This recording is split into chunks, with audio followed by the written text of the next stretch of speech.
The cathedral doors exploded open with a sound that silenced 300 aristocrats mid-breath. Duke Tristan Evermont strode through like he owned the very air they breathed, and beside him walked a woman who was not his bride. Celine Ashford moved with the confidence of someone who knew every eye was on her, her crimson gown a deliberate insult against the sanctity of white lace and promises. The whispers started as murmurs, then swelled into a roar of scandal that would echo through every noble house in the empire. But this story is not about the humiliation. It is about what came after, when the abandoned bride turned her ruin into revolution and showed the world what a woman scorned could really do. Stay with me until the end, because what you are about to witness will change everything you thought you knew about power, pride, and payback. Drop your city in the comments and hit that like button if you are ready to see a duke brought to his knees. The morning had started with perfection. Lysandra Hale stood in the bridal chamber of Evermont Cathedral, surrounded by attendants who fussed over the intricate lacework of her gown, the delicate placement of pearls in her hair, the precise angle of her veil. 23 years old, educated in 3 languages, trained in diplomacy and finance, she had been told since childhood that this moment would define her. Marriage to Duke Tristan Evermont was not just a union, it was a coronation. She would become Duchess of Evermont, mistress of the largest estate in the Eastern Territories, partner to the man who held the king's ear and controlled half the trade routes that fed the empire. Her hands were steady as she adjusted the necklace her mother had worn at her own wedding. Lysandra Hale did not believe in fairy tales, but she believed in strategy. Tristan was arrogant, yes, cold at times. But he was brilliant, ambitious, and their match had been negotiated with the precision of a military treaty.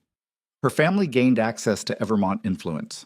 His family gained the Hale fortune and connections to merchant networks that spanned continents. It was a partnership built on mutual advantage, and Lysandra had spent 2 years preparing to be the kind of wife a duke required. Not a decoration, a weapon. The attendant stepped back. Lysandra looked at herself in the full-length mirror and saw exactly what she had intended. A woman who belonged at the center of power. The gown was a masterpiece. Commissioned from the finest tailors in the capital, its ivory silk embroidered with golden thread that caught the light like fire. Her dark hair was swept into an elegant crown of braids and curls, framing a face that had been called beautiful by some and intimidating by most. She preferred intimidating. Beautiful women were admired. Intimidating women were remembered. The bells began to toll. Noon. The ceremony was set to begin. Lysandra descended the marble staircase toward the cathedral's main hall, her train carried by 2 young girls from minor noble families who had competed for the honor. The great doors stood ahead, 12 feet of carved oak inlaid with silver, and beyond them waited 300 guests, the king's envoy, foreign dignitaries, every major house in the realm. She could hear the rustle of silk, the low hum of conversation, the anticipation that came before a spectacle.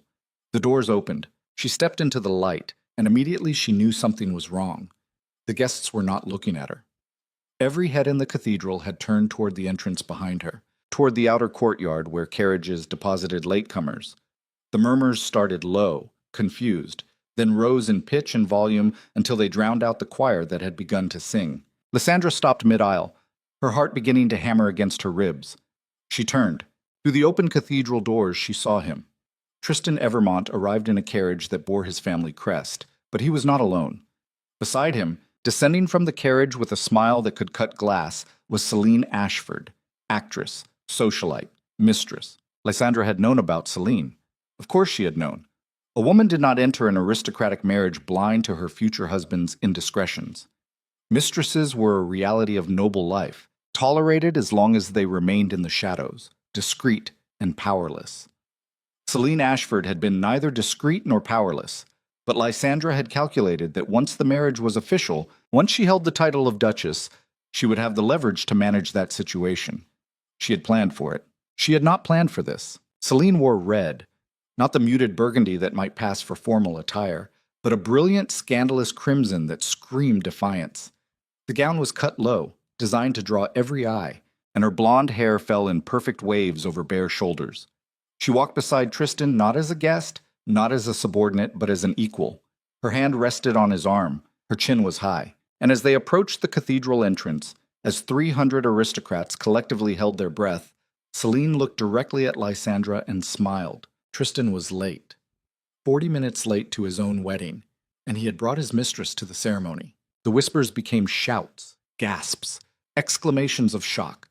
Lysandra stood frozen in the center of the aisle, every instinct screaming at her to move, to react, to do something, but her body would not obey. She watched as Tristan and Celine entered the cathedral together, as he nodded to guests as if this were perfectly normal. As Celine glanced at Lysandra's gown and said in a voice loud enough to carry, "Outdated, do you not think? I suppose some girls still dream of looking like their grandmothers." Laughter. Not from everyone, but enough. Enough that Lysandra felt the heat rise to her face, felt the world tilt beneath her feet.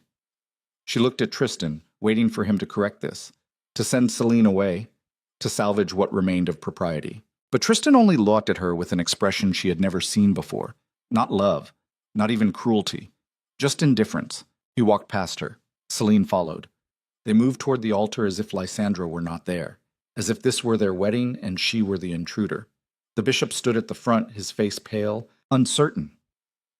The guests shifted in their seats, some standing, some whispering frantically to their neighbors. The king's envoy looked appalled. Foreign dignitaries exchanged confused glances, and Lysandra stood alone in the aisle, her carefully constructed future collapsing around her. Tristan reached the altar and turned to face the crowd. His voice, when he spoke, was calm, casual, the tone of a man announcing a change in dinner plans. "There will be no wedding today." Silence. Absolute suffocating silence. Lysandra felt her knees weaken. She gripped the edge of a pew to steady herself. No wedding. He was calling it off. Here, now, in front of everyone, Tristan continued, "I have decided that this arrangement no longer serves my interests. Miss Hale is a respectable woman, but respectability is not what I require in a partner. I need someone who understands the realities of power, who is willing to stand beside me without the burden of outdated expectations. Someone like Celine." Celine stepped forward, positioning herself at Tristan's side, as if she had always belonged there. She did not look at Lysandra. She did not need to. The message was clear. The bishop stammered, "Your Grace, this is highly irregular. The contracts have been signed. The families have agreed." "Contracts can be renegotiated," Tristan said smoothly. "Families can adapt. I am the Duke of Evermont. I do what is necessary." Lysandra's vision blurred at the edges. Shock, humiliation, rage. All of it hit her at once, a tidal wave that threatened to pull her under. She had spent 2 years preparing for this marriage. 2 years of negotiations, compromises, careful planning. Her family had invested a fortune into the alliance. She had sacrificed other opportunities, other suitors, because Tristan Evermont had been the apex, the pinnacle. And now he stood at the altar with another woman and dismissed her as if she were nothing. The guests were staring, some with pity, some with barely concealed delight. Scandal was the currency of the aristocracy, and this was a scandal that would be discussed for years. Lysandra Hale, abandoned at the altar, replaced by a mistress. It would define her forever. Every introduction, every social event, every whisper behind gloved hands would come back to this moment. She should leave. The rational part of her mind knew that. She should walk out with whatever dignity she could salvage, return home, let her family's lawyers handle the fallout. But as she stood there, trembling with fury and shame, another part of her spoke. A darker, colder voice that had been silent for too long. "If you leave now, you lose everything. If you run, they win." Lysandra's hands stopped shaking. Her vision cleared. And in the space of a single breath, she made a decision that would change the course of her life. She turned, not toward the exit, toward the guests. Her eyes scanned the rows of aristocrats, landing on a man seated near the middle. Lord Caelan Ward, Tristan's rival. A man who had spent the last 5 years challenging Evermont's dominance in trade, politics, and influence. Caelan was younger than Tristan by a decade, sharper, hungrier. He had built his fortune from nothing, a minor lord who clawed his way into relevance through intelligence and ruthlessness. And he hated Tristan Evermont with a passion that was well known to anyone who paid attention. Lysandra walked toward him. Every step echoed in the silent cathedral. Caelan watched her approach, his dark eyes unreadable. She stopped in front of his pew and spoke in a voice loud enough for everyone to hear. "Lord Ward, I have a proposal." Caelan raised an eyebrow. The faintest hint of a smile touched his lips. "I am listening. Marry me, right now, today." The cathedral erupted. Shouts, gasps, exclamations of disbelief. Tristan's head snapped toward her, his expression shifting from indifference to shock. Celine's smile vanished. The bishop looked like he might faint. Kalen stood slowly, his gaze never leaving Lysandra's face. He was tall, lean, with the kind of sharp features that looked carved rather than born. His suit was impeccably tailored, black with silver accents, and he moved with the confidence of a man who knew exactly what he was worth. "You are serious," he said. "Not a question, completely. You realize what you are asking." "I realize exactly what I am asking. A partnership, an alliance, a way to show every person in this room that I am not a woman who can be discarded." Kalen studied her for a long moment. Then he smiled. A real smile, sharp and dangerous. "And you believe I would agree to this? I believe you have spent 5 years trying to destroy Tristan Evermont. I believe you would enjoy nothing more than taking what he just threw away and turning it into a weapon against him. And I believe you are smart enough to recognize an opportunity when it walks up to you in a wedding gown." The silence stretched. Lysandra could feel her heart pounding, feel the eyes of 300 people burning into her back. This was insane, reckless, a gamble that could ruin her even more thoroughly than Tristan already had. But she had nothing left to lose. Pride was gone. Reputation was shattered. All that remained was the choice between surrender and defiance. Kalen extended his hand. "I accept." The cathedral exploded into chaos. Guests stood, shouting questions, demanding explanations. Tristan stepped forward, his face twisted in anger. "You cannot be serious. This is absurd." Lysandra turned to face him, and for the first time since he had walked in with Celine, she smiled. "You are absolutely right, Your Grace. It is absurd. Almost as absurd as bringing your mistress to your own wedding and humiliating your bride in front of the entire aristocracy. But at least my absurdity has a purpose." She took Kalen's hand. His grip was firm, steady. The bishop looked between them, then at Tristan, then at the king's envoy, clearly desperate for guidance. The envoy, a silver-haired man named Lord Pembroke, stood and cleared his throat. "If both parties consent, and if there are no legal impediments, there is no reason the ceremony cannot proceed. The contracts were for a wedding today." They did not specify the groom. Tristan's face went pale. "That is not how this works." "Actually," Lord Pembroke said coolly, "it is exactly how this works. Duke Evermont, you have publicly refused the union. Miss Hale is free to choose another, and Lord Ward is of sufficient rank and standing. Unless you wish to challenge this arrangement formally," the question hung in the air. A formal challenge would mean a legal battle, public scrutiny, an investigation into why Tristan had called off the wedding. It would expose Cellini's role, damage his reputation, and create the kind of scandal that even a duke could not easily control. Tristan knew it. Lysandra could see the calculation in his eyes. He said nothing. Kalen turned to the bishop. "We are ready." The ceremony that followed was the strangest in the cathedral's history. Half the guests were still standing, arguing amongst themselves. Celine stood frozen beside the altar, her expression murderous. Tristan watched from the side, his jaw clenched so tightly Lysandra thought it might crack. But the bishop, with shaking hands and a voice that barely held steady, began the rites. Lysandra Hale and Kalen Ward stood together, two people who had never exchanged more than polite greetings at formal events, and spoke vows that bound them legally, financially, and socially. When the bishop pronounced them husband and wife, Kalen leaned in and whispered in her ear, "You are either the bravest woman I have ever met or the most reckless." "Perhaps both," Lysandra whispered back. They walked down the aisle together, past rows of stunned aristocrats, past Tristan and Celine, who stood like statues, past the wreckage of what should have been. When they stepped out into the sunlight, Lysandra felt something she had not expected. Not relief, not victory, but clarity. She had made a choice. A wild, impossible choice. And now she would live with the consequences. Kalen handed her into his carriage, a sleek black vehicle with the Ward crest emblazoned on the door. As they pulled away from the cathedral, he looked at her with an expression that was part amusement, part respect. "So, Lady Ward, what happens now?" Lysandra settled into her seat, smoothing the fabric of her wedding gown. "Now we make sure Tristan Evermont regrets this day for the rest of his life." Kalen laughed. A real, genuine laugh. "I believe we are going to get along very well." The days that followed were a blur of chaos and calculation. News of the wedding spread through the capital like wildfire. Some called Lysandra desperate. Others called her brilliant. The gossip mills churned endlessly, dissecting every detail, every rumor, every possible interpretation. Tristan and Celine became targets of ridicule as much as Lysandra. The duke who brought his mistress to his wedding, the actress who thought she could replace a noble bride. The scandal was so enormous that even the king's court took notice. But while the aristocracy gossiped, Lysandra and Kaelin worked.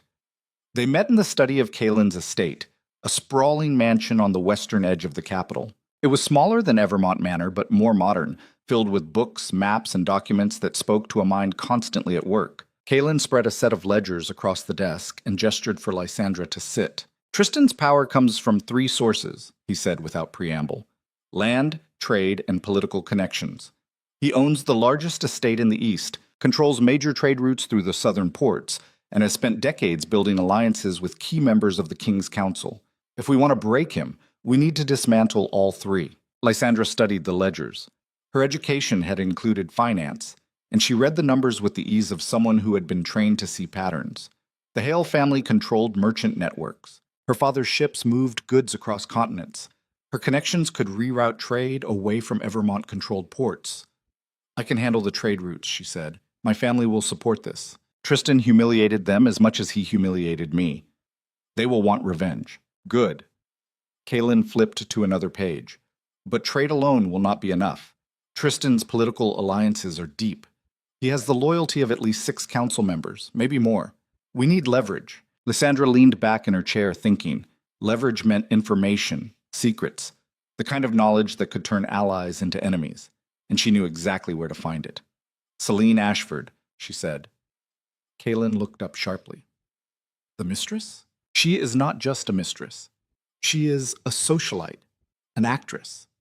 Someone who has spent years moving through aristocratic circles, charming powerful men, gathering secrets. If Tristan trusted her enough to bring her to the wedding, he trusts her with information. And if we can turn her or expose her, we can access that information. Kaelin smiled. I underestimated you. Most people do. They worked late into the night building a strategy that was as much psychological warfare as it was political maneuvering. They identified Tristan's key allies, mapped out financial vulnerabilities, and planned moves that would be executed with precision over the coming months. It was exhausting. It was exhilarating, and for the first time since the cathedral, Lysandra felt something other than rage. She felt purpose. But Celine Ashford was not idle. While Lysandra and Kaelin plotted, Celine launched her own campaign. She appeared at every major social event, always on Tristan's arm, always dressed to perfection. She spoke to journalists, gave interviews, painted herself as the woman who had saved the Duke from a loveless political marriage. And she attacked Lysandra with a viciousness that was both personal and public. At a charity gala 3 weeks after the wedding, Celine stood before a crowd of donors and smiled sweetly. I think it is wonderful that Miss Hale found someone willing to take her on such short notice. Desperation can be quite charming in its own way. The comment was met with uncomfortable laughter. Lysandra, standing across the room with Kaelin, felt the familiar burn of humiliation rise in her chest. But Kaelin placed a hand on her arm, steadying her. Do not react, he said quietly. Let her talk. The louder she gets, the more desperate she looks. He was right. Celine's attacks were vicious, but they were also transparent. Every insult, every mocking comment revealed her own insecurity. She was trying to cement her position beside Tristan, but the more she attacked Lysandra, the more she reminded everyone that she was the outsider, the interloper. Lysandra smiled and raised her glass in a silent toast to Celine. The actress's expression flickered, just for a moment, with uncertainty. Over the following weeks, Lysandra and Kaelin began to execute their plan. The first move was subtle. Lysandra's family quietly redirected shipping contracts away from Evermont-controlled ports, citing better rates and more efficient routes through ward-affiliated channels. It cost Tristan revenue, but not enough to cause immediate alarm. The second move was more direct. Kaelin used his network of informants to gather dirt on one of Tristan's key allies, a council member named Lord Ashton, who had been skimming funds from a royal infrastructure project. The information was leaked to the king's auditors. Lord Ashton was removed from the council within a week. Tristan noticed. Of course he noticed. But by the time he realized what was happening, Lysandra and Kaelin had already moved to the next target. They were not fighting a single battle. They were waging a war, piece by piece, alliance by alliance, until Tristan's foundation began to crack. And then came the Trade Council. The National Trade Council met twice a year to negotiate contracts, resolve disputes, and allocate trade rights across the empire. It was the most important economic event in the realm, and Tristan Evermont had dominated it for over a decade. His influence was so entrenched that most outcomes were decided before the council even convened. But this year was different. Kalen had spent months building relationships with key stakeholders, offering better terms, forming alliances with merchants who had grown tired of Evermont's dominance. Lysandra had leveraged her family's connections, securing commitments from shipping companies and foreign traders. Together, they had quietly assembled a coalition that controlled a majority of the council's voting power. Tristan did not see it coming. The council convened in the Grand Hall of Commerce, a massive chamber filled with representatives from every major trade house in the empire. Tristan entered with his usual confidence, Celine beside him, both dressed in the finest silks and jewels. He took his seat at the head of the table, the position he had occupied for years, and called the meeting to order. The first few votes went as expected: minor contracts, routine approvals. But then came the major proposal. Tristan's company had submitted a bid to control the primary shipping route through the Eastern Territories, a contract worth millions and one that would solidify his dominance for the next decade. It was a formality. Everyone knew it would pass. Kalen stood. "I would like to propose an alternative." Tristan's expression did not change, but Lysandra saw the flicker of annoyance in his eyes. "An alternative, Lord Ward?" "The bid has already been reviewed and approved by the preliminary committee." "Yes, a committee you controlled. But the final vote belongs to this council, and I believe there is a better option." Kalen laid out his proposal. A joint venture between the Ward and Hale families, offering better rates, more efficient logistics, and profit-sharing agreements that benefited smaller trade houses instead of concentrating wealth in Evermont's hands. It was a good proposal. More than good. It was brilliant. Tristan dismissed it immediately. "A nice idea, Lord Ward, but impractical. The infrastructure required for such a venture would take years to build. My company already has the resources in place." "Your company has the resources," Kalen agreed, "but not the support." He nodded to one of the council members, a merchant lord named Davos who had been neutral for years. Davos stood and announced his support for the Ward-Hale proposal. Then another member stood, and another. One by one, the coalition Kalen and Lysandra had built revealed itself. Tristan's face went pale. Celine, seated beside him, looked around in confusion. This was not supposed to happen. The vote was called. When the count was finished, the result was clear. The Ward-Hale proposal had won. Tristan sat frozen, his hands gripping the edge of the table. He had just lost control of the most valuable trade route in the empire. In front of everyone. Celine stood abruptly, her voice shrill. "This is a farce. You cannot possibly believe this proposal is legitimate. It is clearly a conspiracy against the Duke." Kalen looked at her with an expression of mild amusement. "A conspiracy, Miss Ashford, or simply better business?" Celine's face flushed red. "You are nothing but a minor lord with delusions of grandeur. And you," she turned to Lysandra, "you are a desperate woman clinging to relevance. Neither of you will last." Lysandra stood slowly, meeting Celine's gaze. She spoke in a voice that was calm, cold, and utterly devoid of emotion. "I was abandoned at the altar, humiliated in front of the entire aristocracy, and mocked by a woman who thinks sleeping with powerful men makes her powerful. And yet here I stand, controlling the trade route you thought was yours. So tell me, Miss Ashford, who is desperate?" The room went silent. Celine opened her mouth, then closed it. She looked to Tristan for support, but Tristan was staring at Lysandra with an expression she had never seen before. Not anger, fear. The council meeting ended. Tristan and Celine left without another word. And as Lysandra and Kalen walked out together, she felt something shift inside her. Not victory, not yet, but certainty. They had just begun. The fallout was immediate and brutal. Tristan's loss at the Trade Council triggered a cascade of consequences. Investors pulled funding. Allies began to distance themselves. The king's auditors launched a formal investigation into Evermont financial practices, looking for the kind of corruption that Kalen's informants had hinted at.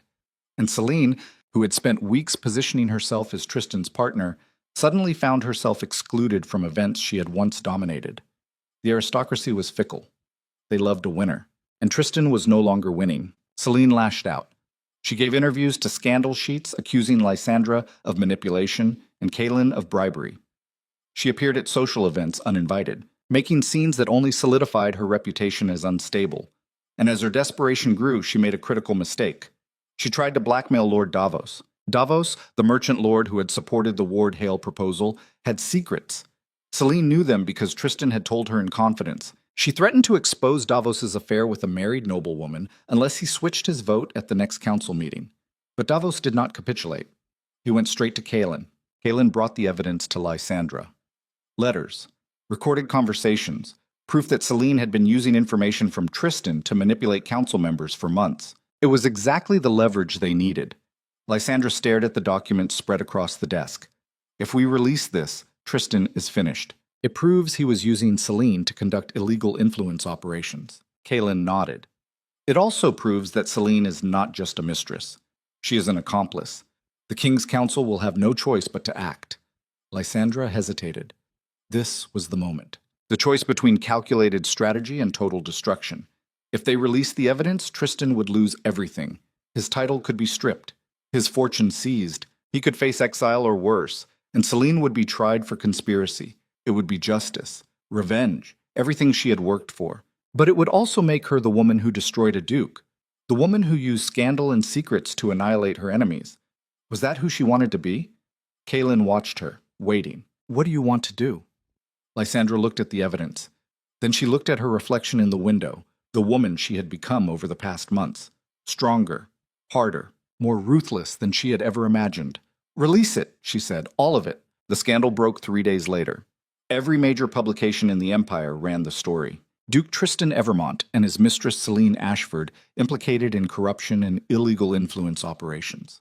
The King's Council convened an emergency session. Tristan was summoned to testify. Selene was arrested. The aristocracy turned on them with the same viciousness they had once reserved for Lysandra. The Duke who fell from grace, the actress who thought she could play in a world beyond her reach. They were not just defeated, they were destroyed.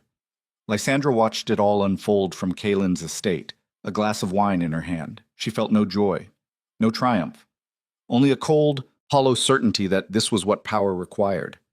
Sacrifice, cruelty, the willingness to do what others would not. Kaelin joined her by the window. We won. Yes. So why do you look like someone who just lost? Lysandra turned to him. Because I am not sure what I have become. Kaelin studied her for a long moment. Then he smiled. You have become exactly what you needed to be. A woman no one will ever underestimate again. Months passed. Tristan Evermont was stripped of his title and exiled to a remote estate in the Northern Territories. His fortune was seized to pay restitution for the corruption charges. Selene Ashford was tried, convicted, and banned from the capital for life. The Evermont name, once synonymous with power, became a cautionary tale. Lysandra and Kaelin, meanwhile, rose. The Ward-Hale alliance became one of the most powerful economic forces in the empire. They were invited to the king's court, consulted on trade policy, and treated with the respect reserved for those who had proven themselves through fire. At a grand political gala held in the palace, Lysandra entered on Kaelin's arm. She wore a gown of midnight blue, simple and elegant, with diamonds that caught the light like stars. She moved through this crowd with the ease of someone who belonged, who had earned her place not through birthright, but through intelligence, courage, and ruthlessness. Across the room she saw him. Tristan Evermont stood near the entrance, allowed to attend as a courtesy due to his family's historical ties to the crown. But he was a shadow. His suit was fine but outdated. His posture was stiff, uncomfortable. He looked like a man who had aged a decade in a single year. Their eyes met. For a moment, neither moved. Then Tristan looked away. Lysandra felt nothing. No anger, no satisfaction. Just the quiet certainty that she had won. Kaelin leaned in and whispered, "Do you regret it? Any of it?" Lysandra thought about the girl who had stood in the cathedral, waiting for a duke who never intended to marry her. She thought about the humiliation, the rage, the desperate gamble that had changed everything. And she thought about the woman she had become. "No," she said, "I do not regret it." They moved through the gala, stopping to speak with dignitaries, diplomats, and power brokers. Lysandra was no longer the abandoned bride. She was Lady Lysandra Ward, and her name carried weight. As the night wore on, she stepped onto a balcony overlooking the palace gardens. The moon was full, casting silver light across the perfectly manicured hedges and fountains. She was alone, for the first time in hours, and she allowed herself a moment to breathe. Footsteps behind her. She turned. Tristan stood in the doorway, his expression unreadable.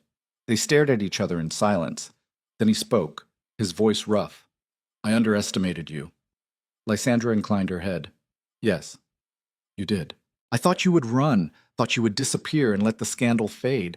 I never imagined you would turn it into this. Into what?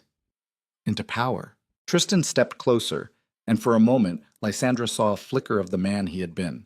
Confident, arrogant, but that man was gone, replaced by someone broken. I want you to know, he said quietly, that I did not bring Celine to hurt you.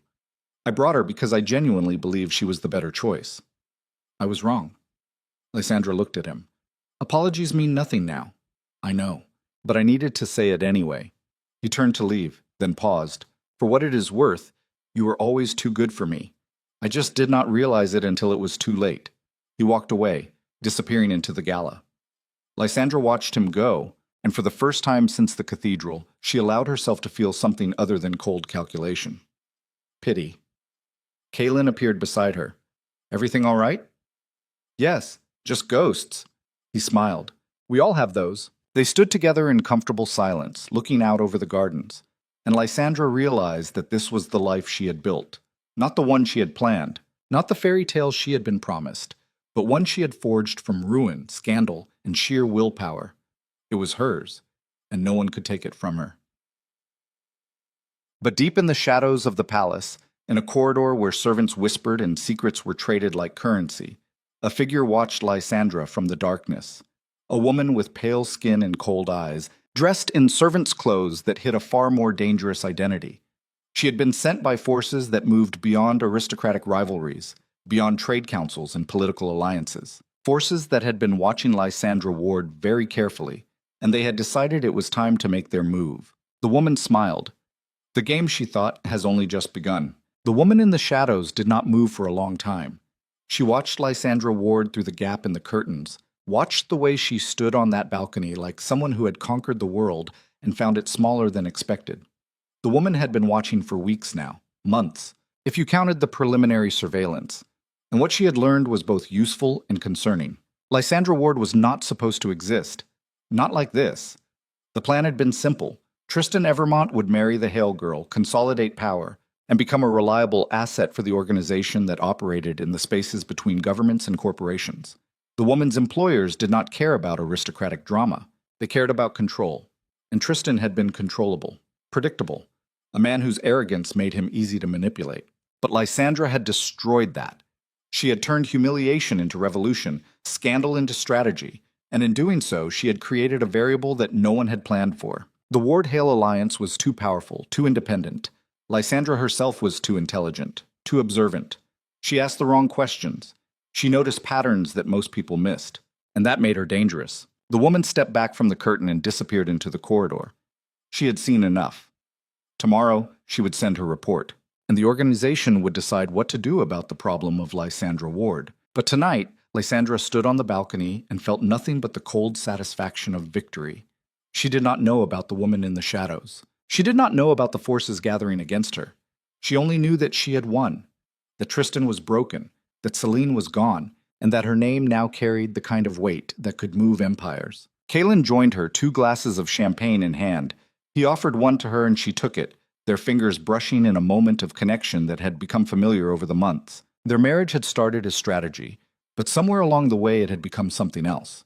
Not love exactly, but partnership, respect, the kind of bond that formed between people who had survived a war together. You are thinking too much, Kaylin said. Am I? You get this look, like you are calculating trajectories in your head. Lysandra smiled. Maybe I am. Well, stop. Tonight is for celebration. We earned this. They clinked glasses. The champagne was expensive, the kind that tasted like light and money. Lysandra drank and felt the bubbles sharp against her tongue. She thought about the girl she had been 6 months ago, standing in a cathedral waiting for a duke who would never come. That girl would not recognize the woman she had become, and Lysandra was not sure if that was triumph or tragedy. Do you ever wonder what would have happened if I had just walked away? She asked quietly. Kaylin considered the question. Every day. But then I remember that if you had walked away, I would still be a minor lord fighting a losing battle against Tristan's empire, and you would be living in exile somewhere, broken and forgotten. So no, I do not wonder for long. Lysandra looked at him. Kaylin Ward was not a handsome man in the classical sense. His features were too sharp, his expressions too guarded, but he had a presence that commanded attention. Intelligence burned behind his eyes, and he moved through the world with the confidence of someone who had built everything from nothing and knew exactly what it cost. "Thank you," she said. "For what?" "For saying yes. That day in the cathedral, you could have refused, could have let me humiliate myself even further. But you did not." Kalen shrugged. "I am a pragmatist. You offered me an opportunity. I took it. It was more than that." "Was it?" He smiled. "Maybe. Or maybe I just recognized someone who was willing to burn the world down to prove a point. That kind of fury is rare. I wanted to see what you would do with it, and now you know. Now I know." He raised his glass. "To fury, and what it builds." They drank again, and for a moment, standing on that balcony overlooking the palace gardens, Lysandra allowed herself to believe that this was the ending, that she had won, that the story was over, that she could finally rest. But deep in her gut, in the place where instinct lived, she knew better. Something was wrong. She could feel it in the way certain guests had looked at her tonight, in the whispers that stopped when she approached, in the subtle tension that hung in the air like smoke. She had spent months learning to read rooms, to sense danger before it arrived. And tonight, despite the celebration, despite the victory, she felt it. Danger was coming. The attack came 3 days later, but not in the way Lysandra expected. She was in the Ward Estate Library, reviewing shipping manifests and trade reports. Kalen was in the Capitol meeting with council members. The house was quiet, the kind of peaceful silence that came in the afternoon when the servants were busy elsewhere and the world seemed to pause. Lysandra sat at the large oak desk, her pen moving across paper as she made notes in the margins of a contract proposal. The door opened. She looked up, expecting to see one of the household staff. Instead, she saw a woman she did not recognize, pale skin, dark hair pulled back in a severe bun, wearing the plain dress of a servant but carrying herself with a posture that was anything but subservient. The woman closed the door behind her and locked it. Lysandra's hand moved instinctively toward the desk drawer where Kalen kept a pistol. But the woman raised her hands in a gesture of peace. "I am not here to hurt you, Lady Ward. I am here to warn you." Lysandra did not move. "Who are you? My name does not matter. What matters is what I know. And what I know is that you have made very powerful enemies." "I have made many enemies." "Be more specific." The woman stepped closer, her movements precise and deliberate. "There is an organization. It operates outside the traditional power structures. Governments, corporations, aristocracies. They do not control these things directly. They guide them, influence them, and when something threatens their plans, they remove it." Lysandra kept her voice steady. "And I am a threat." "You are more than a threat. You are a disruption." Tristan Evermont was supposed to consolidate power in the Eastern Territories. He was supposed to become a reliable asset. You destroyed that. And in doing so, you created an alliance that is too independent, too unpredictable. The organization does not like unpredictability. "Why tell me this?" The woman's expression did not change. "Because I have my own reasons for wanting them to fail. And because you are smart enough to understand what I'm about to tell you." She placed a folder on the desk. Lysandra opened it. Inside were photographs, documents, financial records, evidence of transactions between Tristan and individuals she did not recognize, meetings in foreign cities, payments routed through shell companies, and at the center of it all, a symbol she had never seen before. A circle bisected by 3 lines. "This is the organization," the woman said. "They call themselves the Covenant. They have existed for over 2 centuries, operating in the shadows, shaping events to maintain a specific balance of power. Tristan was one of their assets. You broke him. They will not allow that to stand." Lysandra's mind raced.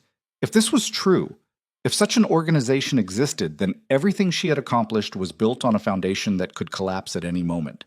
The Trade Council victory, the political alliances, the economic dominance. All of it could be dismantled by forces she did not even know existed.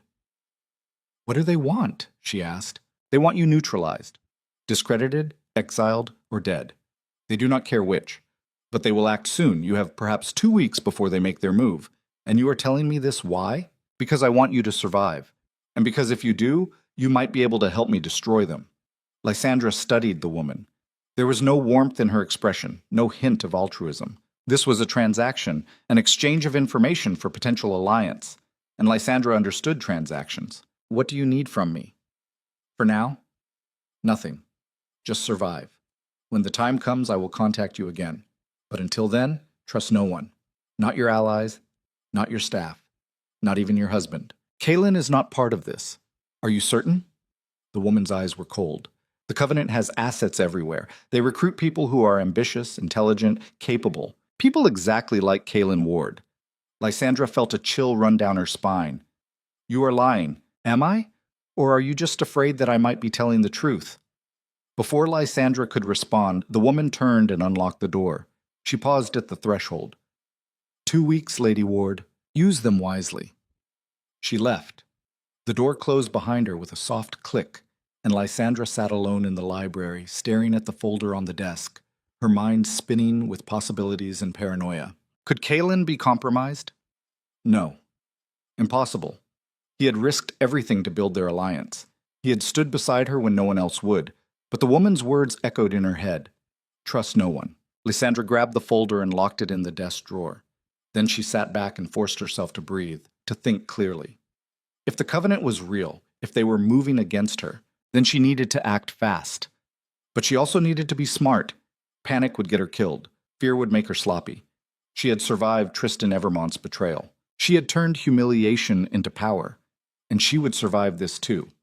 But first, she needed to know who she could trust. Kaylin returned from the capital late that evening. He found Lysandra in the study, papers spread across the desk, her eyes red from hours of reading. He frowned. You look terrible. Thank you. Very reassuring. He sat across from her. What happened? Lysandra hesitated. She had spent the afternoon debating whether to tell him about the woman, about the Covenant, about the warning. But every scenario she played out ended with the same question. What if the woman was right? What if Kaylin was compromised? She decided to test him. I received some concerning information today, she said carefully, about our political position. There are rumors that certain factions are planning to move against us. Kaylin leaned back in his chair. What kind of factions? The organized kind. The kind that operate outside traditional power structures. His expression did not change. You're talking about conspiracy theories. Am I? Lysandra. He sighed. We have enemies. Of course we do. But shadowy organizations pulling strings from the darkness? That is paranoia. Is it? Or is it pattern recognition? Kaylin studied her. What exactly did you hear? Lysandra watched his eyes, looking for any flicker of deception, any hint that he knew more than he was saying. But all she saw was concern. Genuine, unfiltered concern. Someone came to the house today, she said finally. A woman I did not recognize. She claimed to represent an organization called the Covenant. She said they were planning to move against us because we disrupted their plans with Tristan. Kaylin's expression shifted. Not guilt. Confusion. He leaned forward. A woman came into our house? How did she get past security? I do not know. And you believed her? I do not know what to believe, but she had evidence. Photographs, documents, financial records linking Tristan to people and transactions I have never seen before. Show me. Lysandra retrieved the folder from the drawer and handed it to him. Kaylin opened it and began flipping through the pages, his eyes moving quickly over the documents. His frown deepened. This is legitimate, he said quietly. These accounts, these transactions. I have seen some of these names before in intelligence reports, but I thought they were unrelated. You knew about this? Not the full picture, but I knew Tristan had connections beyond the aristocracy. Foreign investors, shadow financiers. I assumed it was standard corruption. But if this is part of a larger organization, he looked up at her. We are in serious trouble. Lysandra felt a weight lift from her chest. He did not know. Or if he did, he was a better liar than she gave him credit for. Either way, she decided to trust him. For now. The woman said we have 2 weeks before they move against us, she said. Then we have 2 weeks to prepare. Kaylin closed the folder. First, we need to secure our assets. Move funds to accounts they cannot access. Second, we need intelligence. If the Covenant is real, they will have patterns, communication networks. We can trace them. And third, we need allies. People who are outside the traditional power structures and cannot be easily compromised. You make it sound simple. It is not simple, but it is necessary. Kaylin stood. I will contact my informants. You should reach out to your family. If the Covenant moves against us, they will likely target the Hale network as well. Lysandra nodded. And what about the woman who warned me? If she contacts you again, find out what she wants. She claims to have her own agenda. That makes her useful, but it also makes her dangerous. Everything is dangerous now. Kaylin smiled grimly. Yes, but we have been dangerous before. The next 2 weeks were a blur of preparation and paranoia. Lysandra and Kaylin moved their operation into full defensive mode. They relocated key financial assets to secure accounts, established encrypted communication channels, and began quietly reaching out to contacts who might have information about the Covenant. Every meeting was carefully planned. Every conversation was analyzed for hidden meanings. Trust became a luxury they could not afford. Lysandra contacted her father, Marcus Hale, a shrewd merchant who had built the family fortune through a combination of intelligence and ruthlessness. She explained the situation in coded language during a private dinner at his estate. "You're telling me that you believe a secret organization is targeting you because you embarrassed a duke," Marcus said, his tone skeptical. "I am telling you that there is evidence suggesting forces beyond the aristocracy were invested in Tristan's power, and that by disrupting that power, I have made enemies I cannot see." Marcus sipped his wine. "And you want me to do what exactly? Move our shipping operations to secure routes, diversify our investments, prepare for the possibility that someone might try to attack the Hale network to get to me." Her father studied her for a long moment. Then he set down his glass. "You have changed, Lysandra. 6 months ago, you were a bride preparing for a political marriage. Now you are talking about invisible enemies and defensive financial strategies. I'm not sure if I should be proud or concerned." "Be both." Marcus smiled. "Very well, I will move our assets. But if this covenant is real, you need to understand something. Organizations like that do not operate through brute force. They operate through leverage. They will find your weakness and exploit it. So ask yourself, daughter, what is your weakness?" Lysandra thought about it. What was her weakness? She had built her power on intelligence and strategy. She had allies, resources, influence. But all of that was external. All of that could be taken away. Her weakness was the same as anyone's. She cared. About Kaylin, about her family, about the people who had stood by her when she had nothing. And if the Covenant wanted to break her, that was where they would strike. "People," she said quietly. "My weakness is people." "Then protect them," Marcus said, "or be prepared to sacrifice them." Okay. The Covenant's first move came on the 13th day. Lysandra was in the capital, meeting with a council member who had expressed interest in expanding their trade alliance. The meeting was held in a private dining room at one of the city's most exclusive clubs. Security was tight. Kaylin had arranged for guards to be posted at every entrance. Everything should have been safe. The council member, Lord Varon, was a careful man. He spoke in measured tones, weighing every word. He was interested in the Ward Hale proposal, he said, but he needed assurances, guarantees that their alliance would not collapse under pressure. "We are stronger than we appear," Lysandra said, "and we are prepared for challenges." "Are you?" Varon leaned back in his chair. "Because I have heard rumors, disturbing rumors, about your methods, about how you and Lord Ward built your power." "What kind of rumors?" "That you used blackmail to force Lord Davos to support your trade council proposal, that you fabricated evidence against Tristan Evermont, that your entire operation is built on corruption and deceit." Lysandra's blood went cold. "Those are lies." "Are they?" "Because I have been shown documents, communications, evidence that suggests otherwise. Show me." Varon slid a folder across the table. Lysandra opened it and felt her stomach drop. Inside were forged letters, fabricated financial records, altered communications that made it look like she and Kaylin had engaged in exactly the kind of corruption they had exposed in others. The forgeries were good, professional. Someone had spent time and money creating a narrative that would destroy her credibility. "This is fabricated," she said. "Perhaps. But it is convincing. And if it were to be released publicly, it would be very damaging." Varon folded his hands. "I am not saying I believe these documents, but others will. And once the accusations are made, your alliance will crumble. People will distance themselves. Investors will pull funding. You will be investigated, prosecuted, and ultimately destroyed. What do you want?" The question that always mattered. "What do you want?" Varon smiled. "I want you to step back. Dissolve the Ward Hale alliance, return control of the eastern trade routes to more traditional hands, and disappear from public life. Or these documents become public, and you lose everything." Lysandra stared at him. This was it. The Covenant's move. They were not coming at her with violence or force. They were coming at her with exactly what Marcus had warned about: leverage. They had created a weapon designed to destroy her reputation, her credibility, her power. And they were giving her a choice: surrender or be annihilated. She thought about everything she had built: the alliance with Kaelin, the victory over Tristan, the respect she had earned. All of it could be taken away with a single leak, one scandal, one well-placed lie. And then she thought about who she was, what she had become: the woman who stood at an altar and refused to run, the woman who turned humiliation into revolution, the woman who looked fear in the face and smiled. She closed the folder and slid it back across the table. No. Varen blinked. Excuse me? I said no. I will not step back.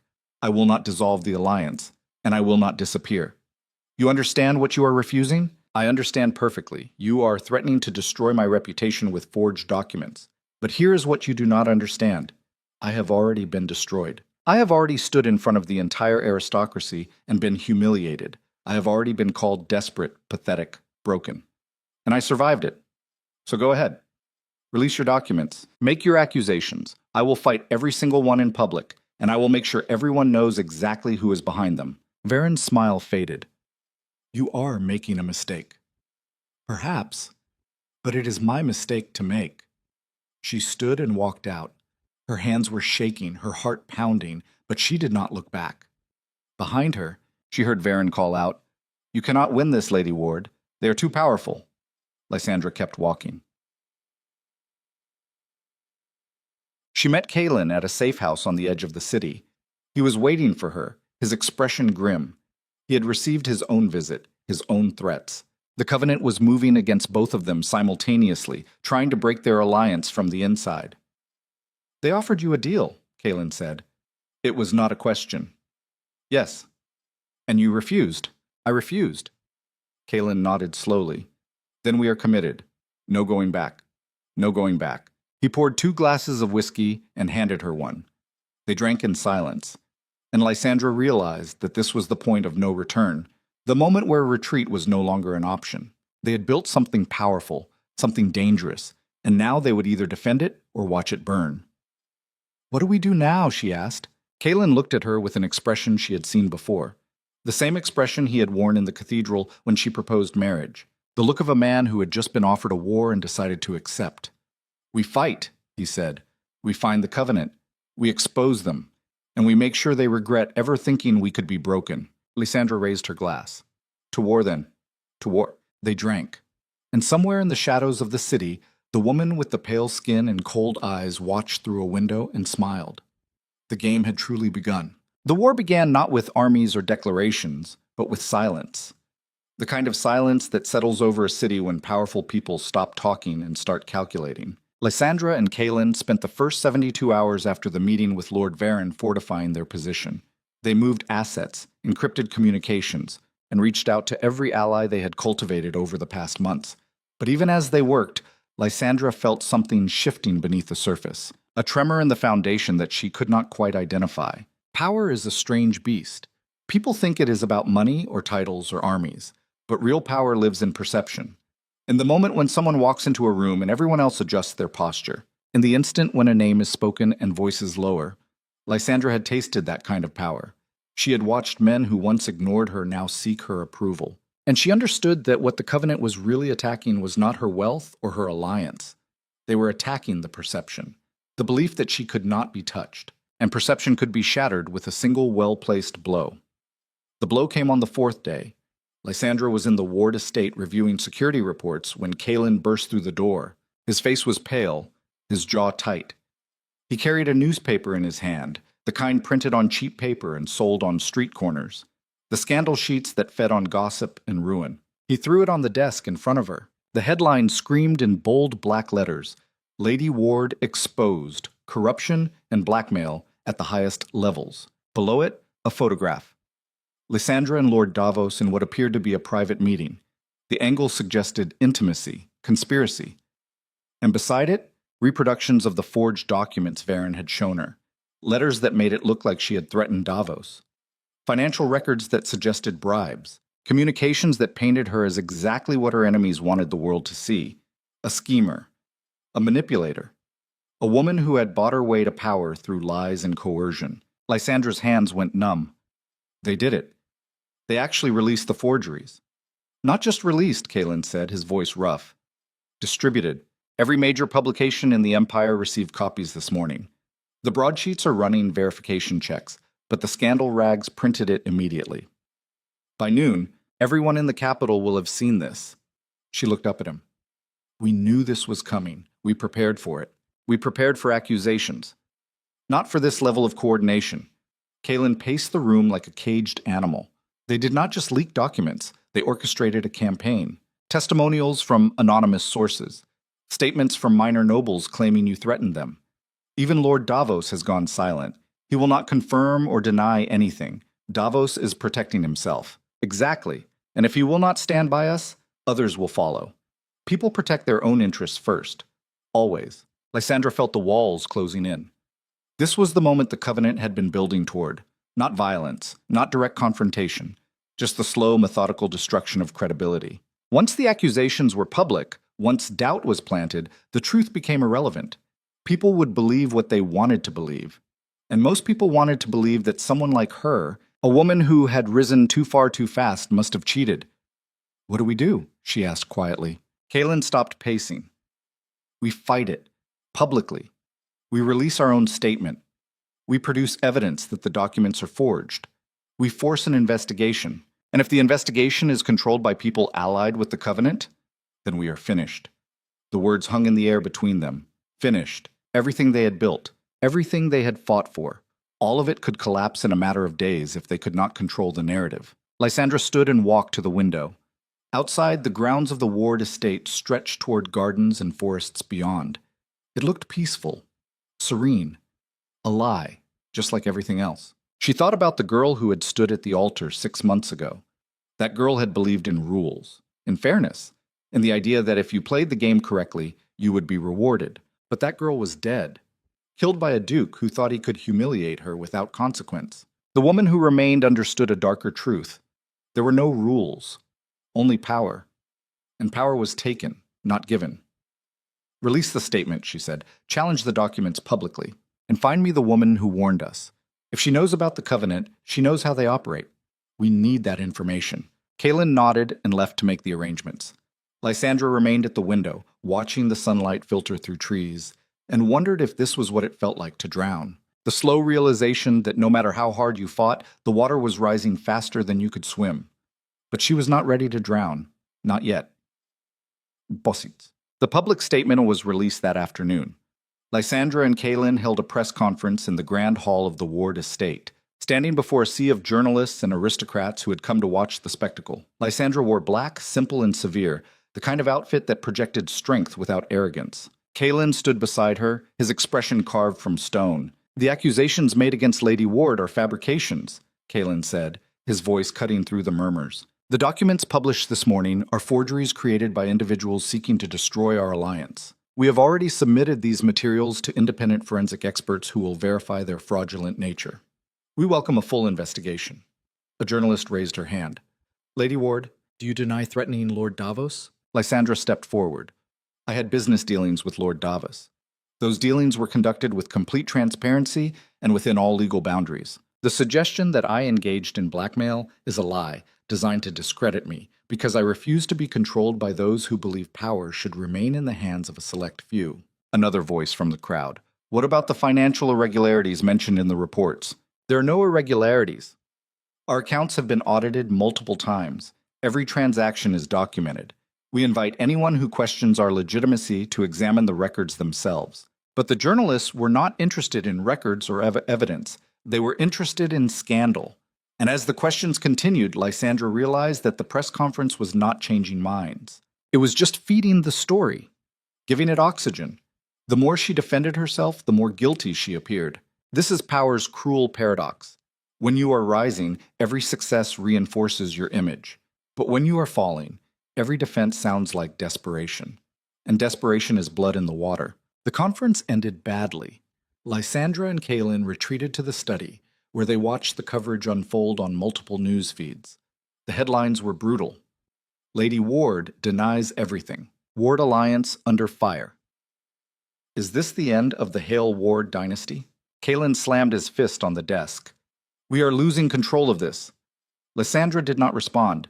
She was watching a particular broadcast, one that featured an interview with someone she recognized, Celine Ashford. Celine sat in a plush chair, her blonde hair perfectly styled, her expression one of practiced sympathy. She wore white, a calculated choice meant to contrast with the darkness being painted around Lysandra. I think it is tragic, really, Celine was saying to the interviewer. Lysandra was always so ambitious. I suppose when you want something badly enough, you convince yourself that any method is justified. I tried to warn Tristan about her, but he did not listen until it was too late. The interviewer leaned forward. You believe Lady Ward is guilty of these accusations? Celine paused, as if considering her words carefully. I believe power corrupts. And I believe Lysandra was willing to do whatever it took to climb higher. Whether that involved blackmail, I cannot say for certain, but I am not surprised by these revelations. Lysandra felt rage surge through her veins. Celine, of course, the Covenant would have recruited her, a woman scorned, desperate for relevance, willing to say anything if it meant destroying the person who had replaced her in the public eye. Turn it off, Lysandra said quietly. Kalen shut down the feed. We need to respond to this. No, Lysandra shook her head. Responding makes it worse. Every statement we issue just keeps the story alive. We need to change tactics. What do you suggest? We find the leak. Someone inside our operation is feeding information to the Covenant. That is how they knew about our meeting with Davos. How they timed this campaign so perfectly. Someone close to us is compromised. Kalen's expression darkened. You think we have a traitor? I know we do, and we are going to find them. Shit. The search began that night.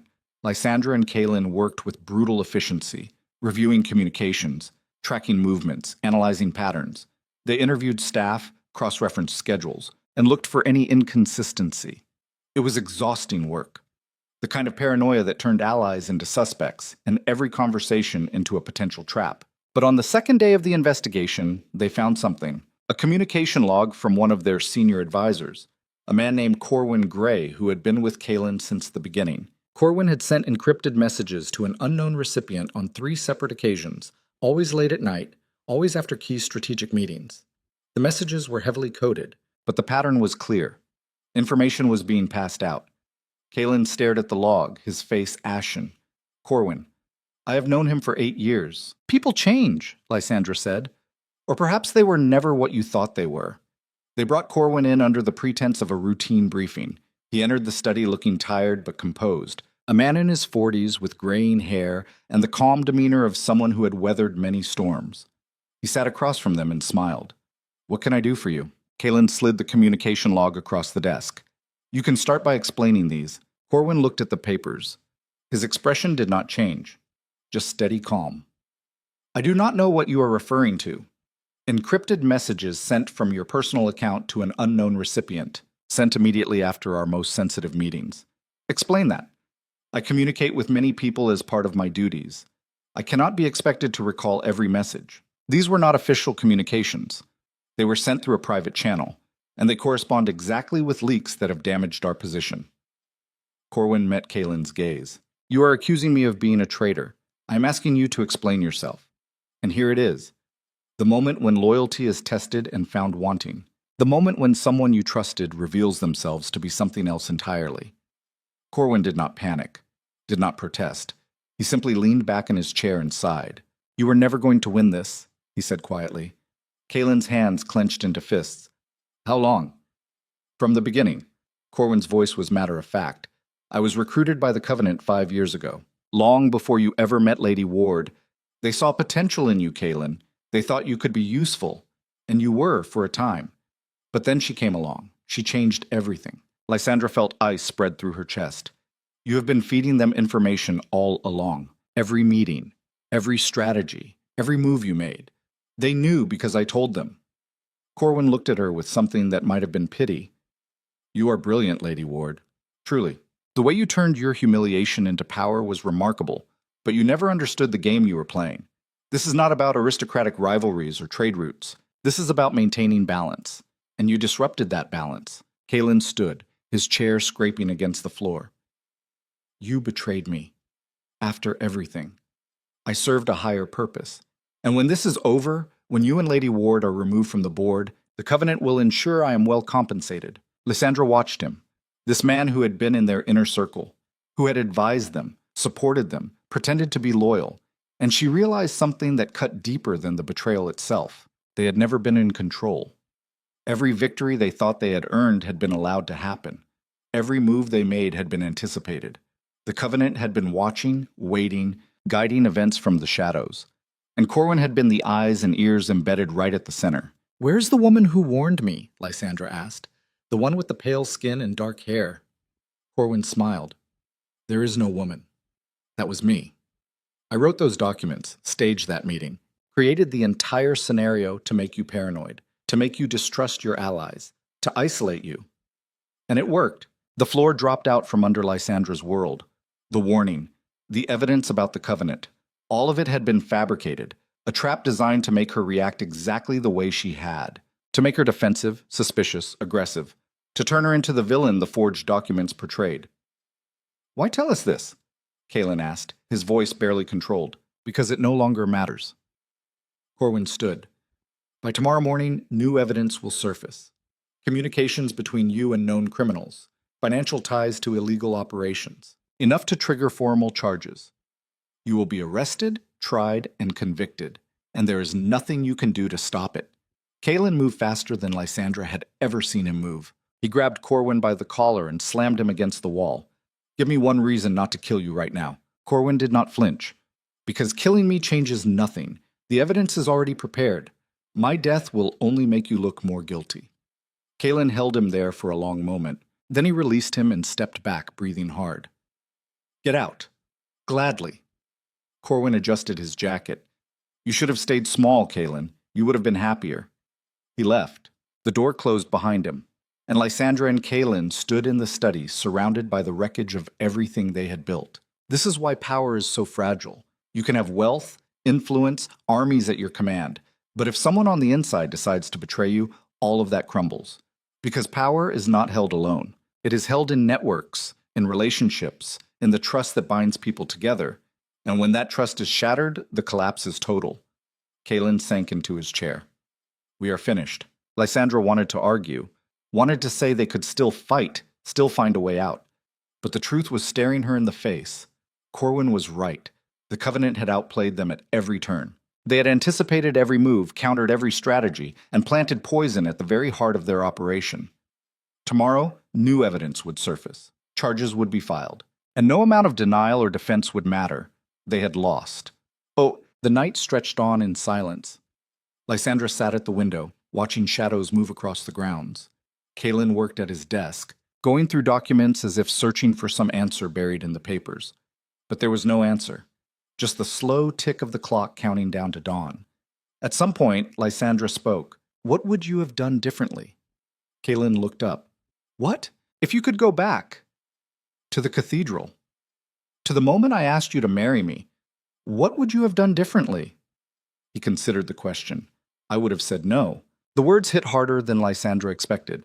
"Why?" "Because I would have saved you from this. You did not deserve to be dragged into my war with Tristan.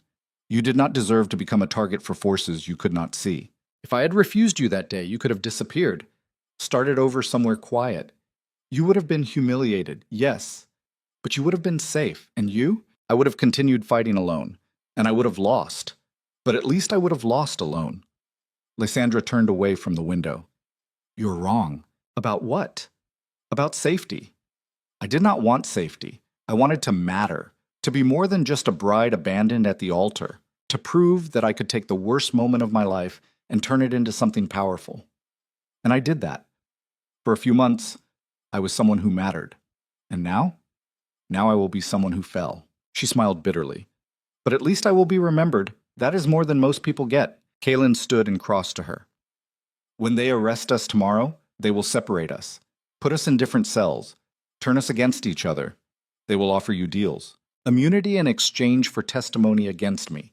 They will tell you that I manipulated you, that I am the real criminal. I know. Will you take the deal?" Lysandra looked at him. This man who had stood beside her when no one else would, who had risked everything to build an alliance that was doomed from the start. She thought about the question, about survival. About the choices people made when the walls closed in. No, she said. I will not. Why not? Because I chose this.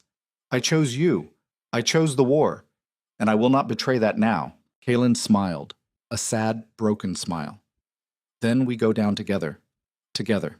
They stood at the window as the first light of dawn broke over the horizon, and Lysandra realized that this was the end, not the ending she had imagined, not the triumphant conclusion where the abandoned bride became a queen, just the quiet, brutal reality of power.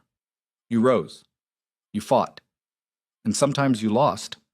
But then, just as the sun touched the tree line, there was a knock at the door. Kaelin and Lysandra exchanged glances. It was too early for the arrest. Too early for anything official. Kaelin crossed to the door and opened it. Marcus Hale stood in the corridor. Lysandra's father looked older than she remembered. His hair was grayer, his face more lined, but his eyes were sharp, calculating. He stepped into the study and closed the door behind him. Father, Lysandra said, what are you doing here? Saving you. Marcus pulled a folder from his coat. I received word last night about what is coming, about the evidence the Covenant plans to release, about your advisor's betrayal. How did you know? Because I have my own sources. And because I am not as trusting as you are. Marcus opened the folder and spread documents across the desk. I have been investigating the Covenant for weeks, ever since you first mentioned them, and I found something interesting. What? They are not invincible. They operate through proxies, shell companies, false identities. But every organization has a center, a core group that makes decisions. And I found them. He pointed to a set of photographs, men and women in expensive suits sitting around a conference table. Some of the faces Lysandra recognized, council members, business leaders, people she had met at galas and political events. Others were strangers. These are the primary decision makers, Marcus said. 12 individuals who control the Covenant's operations across the Empire. If you want to fight back, you do not fight the entire organization. You target the center. You destroy them, and the rest collapses. Kaelin leaned over the desk. How do we destroy them? You do not. Marcus looked at Lysandra. You cannot. You are too exposed, too compromised. But I can. The Hale network is still independent. They have not penetrated it yet. And I have resources you do not have access to. Connections, leverage. What are you saying? I am saying that if you are willing to step back, if you are willing to let me take over this fight, I can dismantle the Covenant, but it will require sacrifices. You will have to disappear for a time. Let the charges against you proceed. Go to trial even. Play the role of the defeated enemy while I work in the background. Lysandra stared at him. You want me to surrender. I want you to survive. Marcus's voice was firm. This is not your fight anymore. It is bigger than aristocratic politics and trade routes. The Covenant controls infrastructure, communications, financial systems. Fighting them head-on will get you killed. But if you step aside and let me wage this war from the shadows, we can win. And if we refuse, then you die. Tomorrow, or next week, or next month. But you die. The room fell silent. Lysandra looked at Kaelin. He met her gaze, and she saw the same calculation happening behind his eyes. Survival versus pride. Strategy versus defiance. It was the choice that defined power.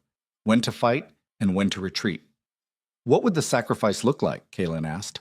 You go to trial, Marcus said. You lose. You are convicted of corruption and exiled. The Ward-Hale alliance is dissolved. You become examples of what happens when people challenge the established order. But you live. And while you are in exile, I dismantle the Covenant piece by piece. When it is safe, when they are broken, you return, quietly, under new identities if necessary, and we rebuild. Lysandra felt something inside her crack. This was not the ending she wanted, not the triumphant return or the vindication of her choices. It was surrender disguised as strategy, defeat wrapped in the promise of eventual victory. But it was also survival. And survival was the only game that mattered. How long? She asked quietly. Years, maybe 5, maybe 10. Marcus did not soften the blow. This is not a quick fight. The Covenant has existed for centuries. Destroying them will take time. Lysandra walked to the window again. Outside, the sun was fully risen now. The grounds of the Ward estate gleamed in the morning light, beautiful and fragile, just like everything she had built. She thought about the girl at the altar, the woman who had stood in front of 300 aristocrats and refused to run. That woman had believed she could rewrite her destiny through sheer force of will. And maybe she had, for a while. But destiny was not something you rewrote once. It was something you fought for every single day. And sometimes fighting meant retreating, surrendering the battle to win the war. She turned to her father. "We do it your way." Marcus nodded. "Good. I have already made arrangements. A safe house in the Northern Territories. New identities. You will leave tonight, before the arrest warrants are issued.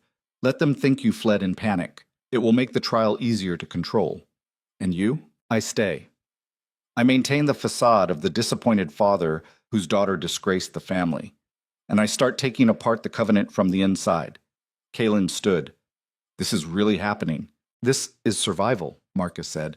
"And survival is not pretty, but it is all we have." They left that night. No fanfare, no goodbyes. Just a quiet departure through servants' passages and hidden gates. Lysandra carried a single bag with clothes and documents. Kaelin carried even less.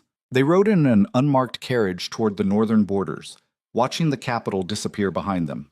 Lysandra did not cry. She had no tears left, just a hollow ache where her ambition used to live. She had risen so high, so fast, and the fall had been just as quick. But this was the truth about power that no one spoke aloud. It did not care about fairness or justice. It did not reward the deserving or punish the wicked. It simply flowed to whoever could hold it. And when you could not hold it anymore, it moved on. Kaelin took her hand. "We will come back." "Maybe. We will." Marcus knows what he is doing. Lysandra looked at him. "Do you really believe that?" "I have to. Because the alternative is that we gave up everything for nothing." The carriage rolled on through the darkness, and Lysandra sat in silence, feeling the weight of what she had become. Not a duchess, not a revolutionary, just a woman who had gambled everything and lost, who had refused to be broken at an altar only to be shattered by forces she could not see. But even in the darkness, even in the defeat, she felt something stirring. Not hope, exactly, but something harder, more dangerous. Determination. She had survived Tristan. She had survived the scandal. And she would survive this. Not by fighting openly, not by defying her enemies in grand gestures, but by doing what her father had taught her, by playing the long game, by becoming someone else entirely until it was safe to be herself again. The carriage crossed the border as dawn broke, and Lysandra Ward, the woman who had turned humiliation into power, ceased to exist. In her place was someone new, someone without a name or a past, someone who would spend the next years in hiding, waiting, learning, and planning her return. Because this was not the end. It was just the transformation. The moment when the woman who refused to run finally learned how to disappear, how to become a ghost, how to haunt the people who thought they had won.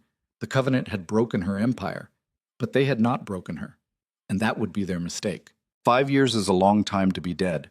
Not literally dead, of course, but dead in every way that mattered. Dead to society, to power, to the life Lysandra had built with blood and strategy. The woman who had walked into that unmarked carriage had been Lady Lysandra Ward, a name that carried weight and consequence. The woman who emerged 5 years later in the Northern Territories had no name at all, just a ghost moving through the margins of a world that had forgotten her.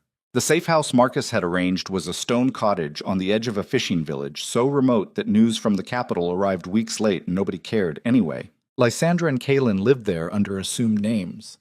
He was a merchant's clerk. She was a teacher at the local school. They kept their heads down, their voices quiet, and their past buried so deep that sometimes even they forgot who they used to be. But forgetting was a luxury neither of them could afford. Every month a courier arrived with reports from Marcus, encrypted messages detailing his progress against the Covenant. At first the news was slow, incremental. Marcus was methodical, patient, working through layers of shell companies and proxy organizations to identify vulnerabilities. He did not attack openly. He eroded.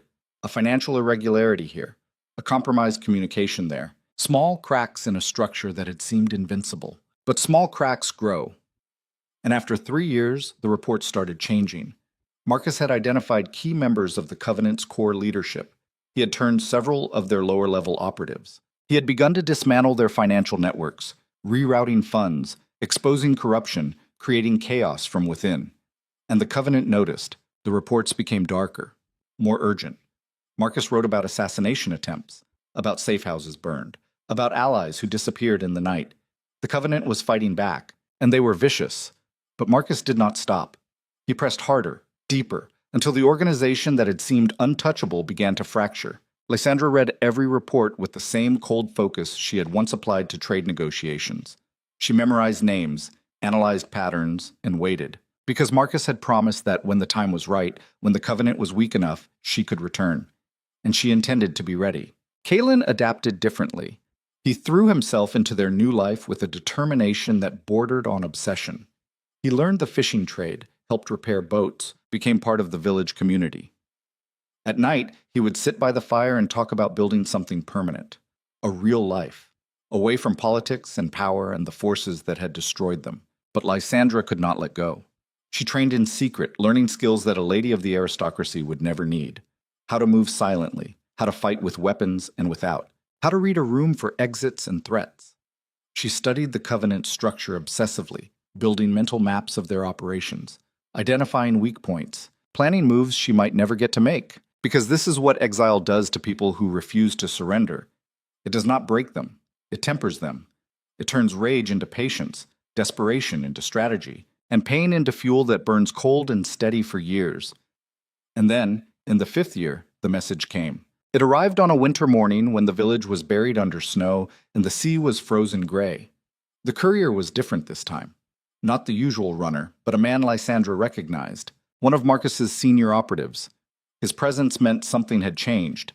He handed her a sealed envelope and left without a word. Lysandra opened it in the cottage while Kalen was at the docks. Inside was a single sheet of paper with 4 words in her father's handwriting.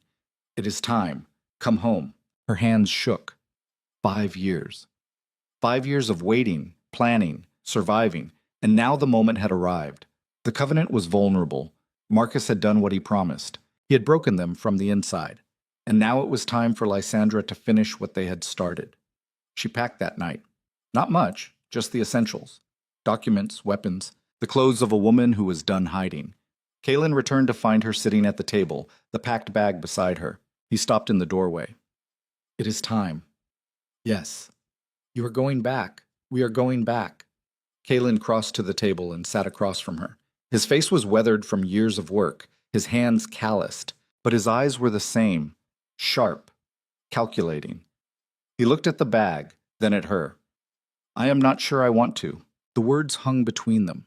Lysandra had expected this, had seen it coming in the way Kalen had built a life here, in the way he talked about the future as if it could be simple, peaceful. "You do not have to come," she said quietly. "You can stay here, build the life you want. I will understand." "Will you?" "Because I think part of you will always resent me for choosing safety over revenge. This is not about revenge. Is it not?" Kalen leaned forward. "Lysandra, we lost. We were destroyed by people more powerful than us, and we survived by running away. Your father gave us a second chance at life, a chance to be something other than casualties in a war we could not win. And now you want to throw that away to go back into the fire. I want to finish what we started. Why? What will it change? Even if you destroy the Covenant, even if you reclaim your name and your power, it will not erase what happened. You will still be the woman who was humiliated at the altar, who was driven into exile, who spent 5 years living as a ghost. That does not go away." Lysandra stood. "You are right. It does not go away. But I can choose what it means. I can let it define me as a victim, as someone who was broken and never recovered. Or I can make it the foundation of something stronger. I did not survive 5 years in exile just to live quietly and die forgotten. And if you do not survive the next 5 days, then I die fighting, which is better than dying here pretending to be someone I am not." Kalen looked at her for a long time. Then he stood and walked to the window, staring out at the frozen village. When he spoke, his voice was tired.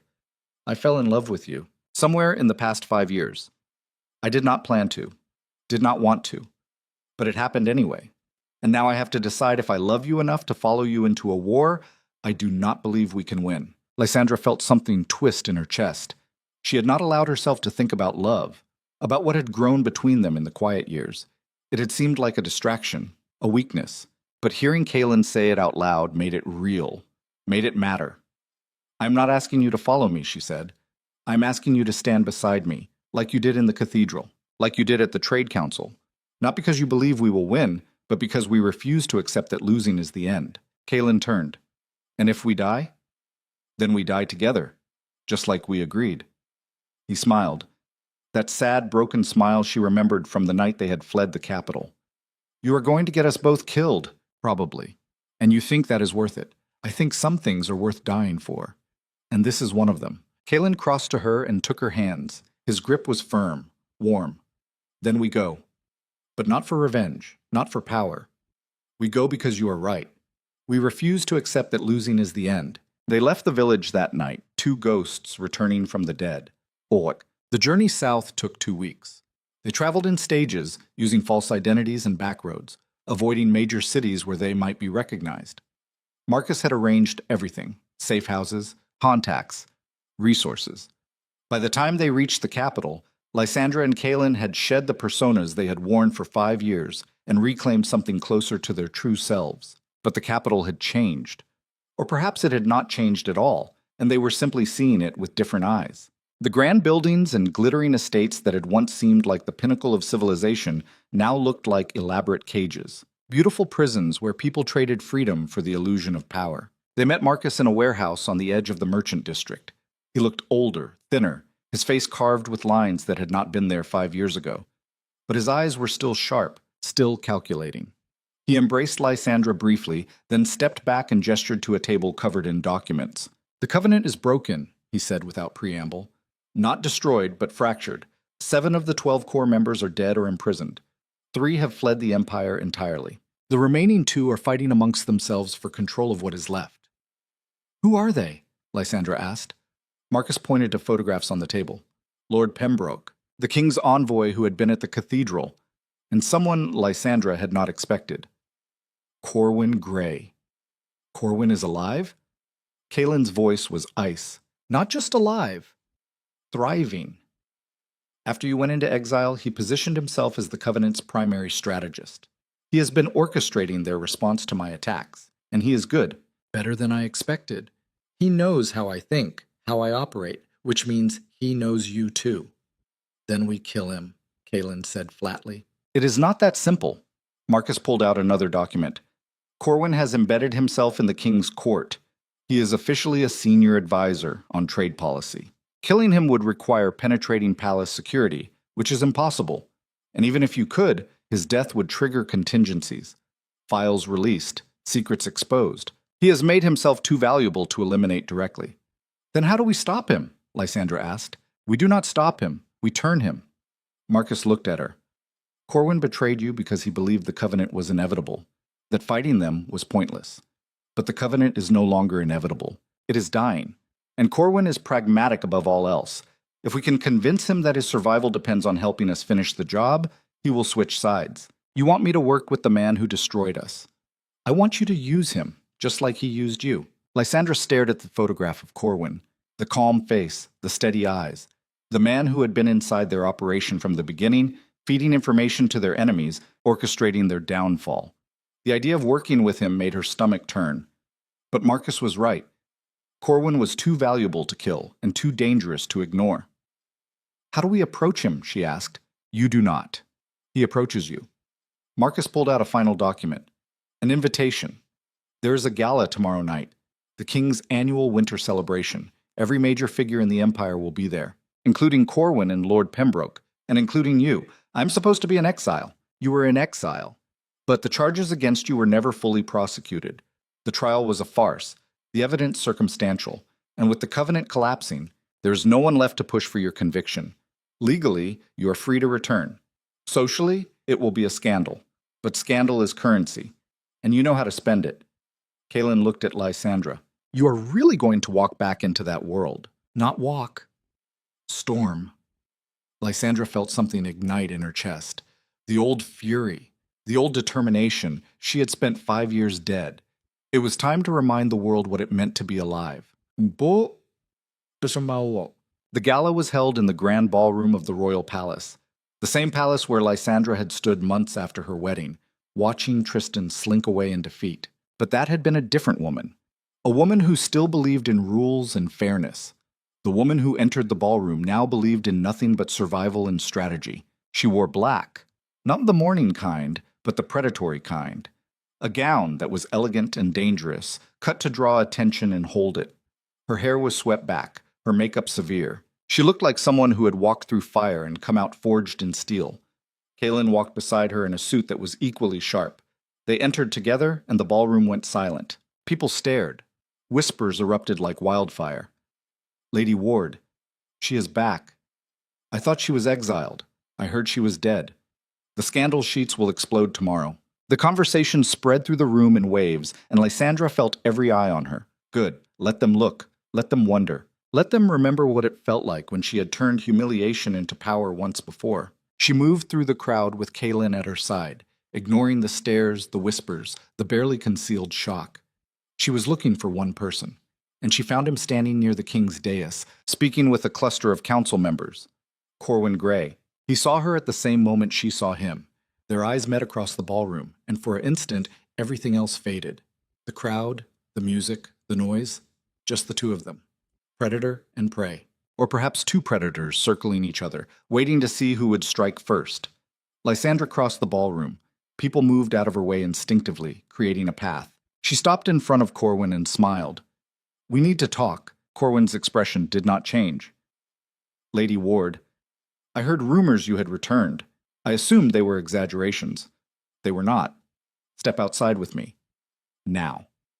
And if I refuse, then I announce to this entire room that you are a traitor working for a criminal organization. I have evidence, witnesses, and nothing left to lose. So ask yourself, Corwin, do you really want to test me? Corwin studied her.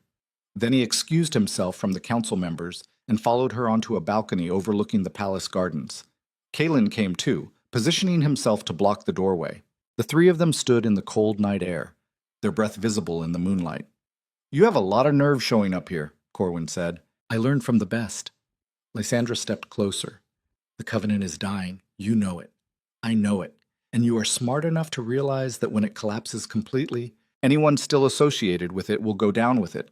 I'm a royal advisor. I am protected. You are a liability. The moment the king learns you were part of an organization that manipulated his council, infiltrated his court, and undermined his authority, you will be arrested and executed, unless you have a way out, and you are offering me one. I'm offering you a choice. Help us destroy what is left of the Covenant, give us Pembroke, and we will ensure your name stays clean.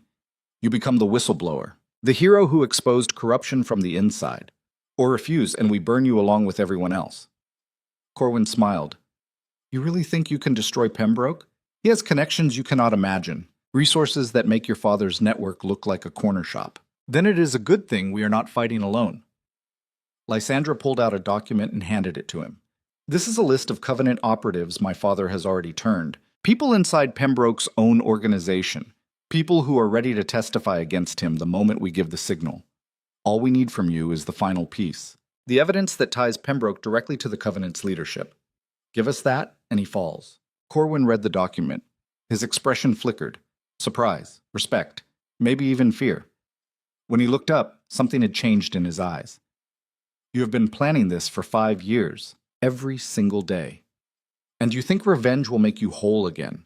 This is not about revenge. This is about finishing what we started. About proving that people like Pembroke and the Covenant do not get to decide who matters and who does not. They broke us. And now we are going to break them. Corwin folded the document and handed it back. I will give you what you need. But understand something, Lady Ward. The Covenant was never just an organization. It was an idea. The belief that the world needs to be controlled, guided, managed by people who understand power. You can destroy the structure, but the idea will survive. Someone else will always rise to take their place. Then we will destroy them too. Corwin laughed. A genuine, honest laugh. You are terrifying. You know that? Yes. Fine. I will help you. But when this is over, I am leaving the Empire. I am done with politics, power, all of it.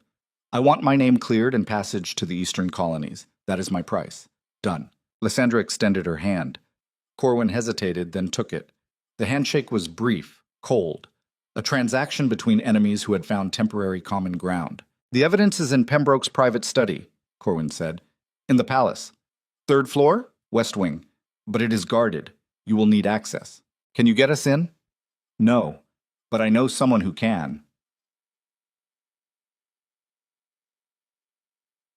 The someone was a servant, a woman who had worked in the palace for 15 years and had been quietly observing the Covenant's operations without anyone noticing. Corwin had cultivated her as a source years ago, and now she was ready to act. They met her in a service corridor 2 hours before dawn. She was middle-aged, plain, the kind of person who moved through the palace invisibly. But her eyes were sharp, and when she looked at Lysandra, there was something like admiration there. "You are the one who fought the Duke," the woman said. "I remember. I was there, at the cathedral." Lysandra nodded. "And now I am fighting something bigger." "Good." The woman handed her a set of keys. "These will get you into the West Wing.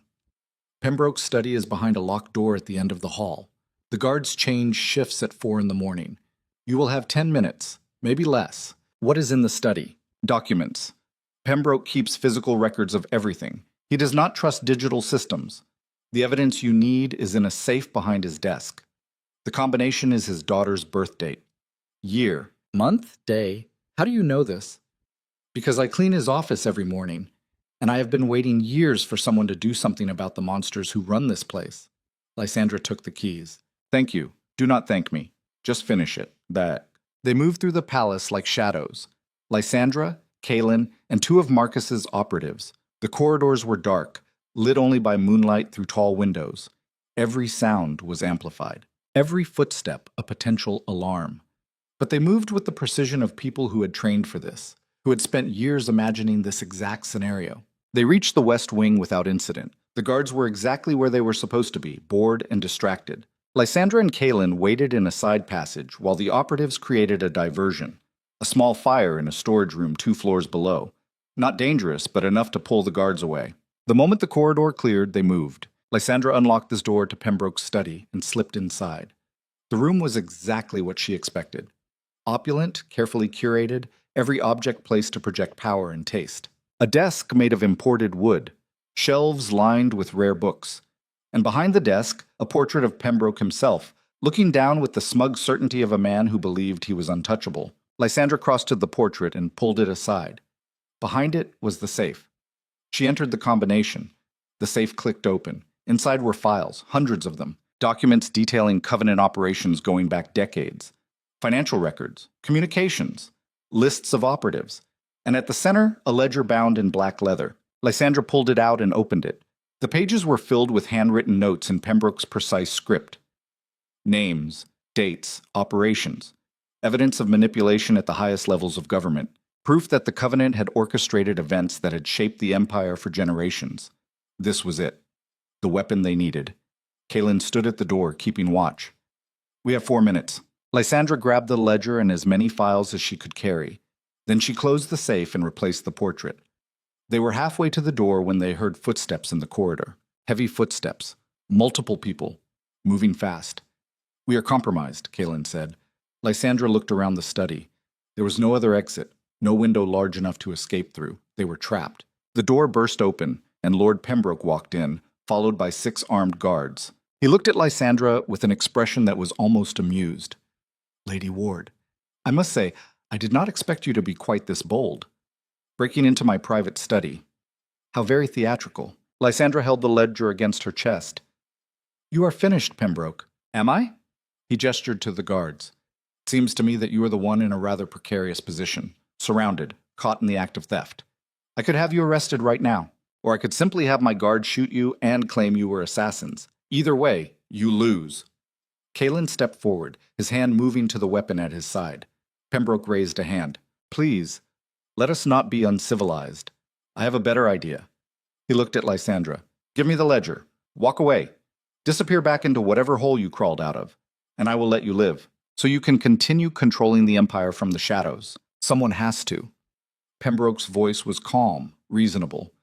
"The world does not run on ideals and fairness, Lady Ward. It runs on order, structure. People like me who understand that the masses cannot be trusted to govern themselves. The Covenant was never about power for its own sake. It was about preventing chaos. You call manipulation and murder preventing chaos. I call it necessary. And you would too if you understood what it takes to maintain an empire. But you do not. You are a child playing at revolution. And children eventually learn that the world is more complicated than they imagined." Lysandra felt rage burn through her. This man, this smug, self-satisfied monster who believed he had the right to control lives, to destroy anyone who threatened his vision of order. He was everything she had spent 5 years learning to fight. She looked at Kalen. He met her eyes. And in that moment, they understood each other completely. No more running, no more hiding. They had come too far, sacrificed too much to surrender now. Lysandra smiled at Pembroke. You are right about one thing. The world is complicated.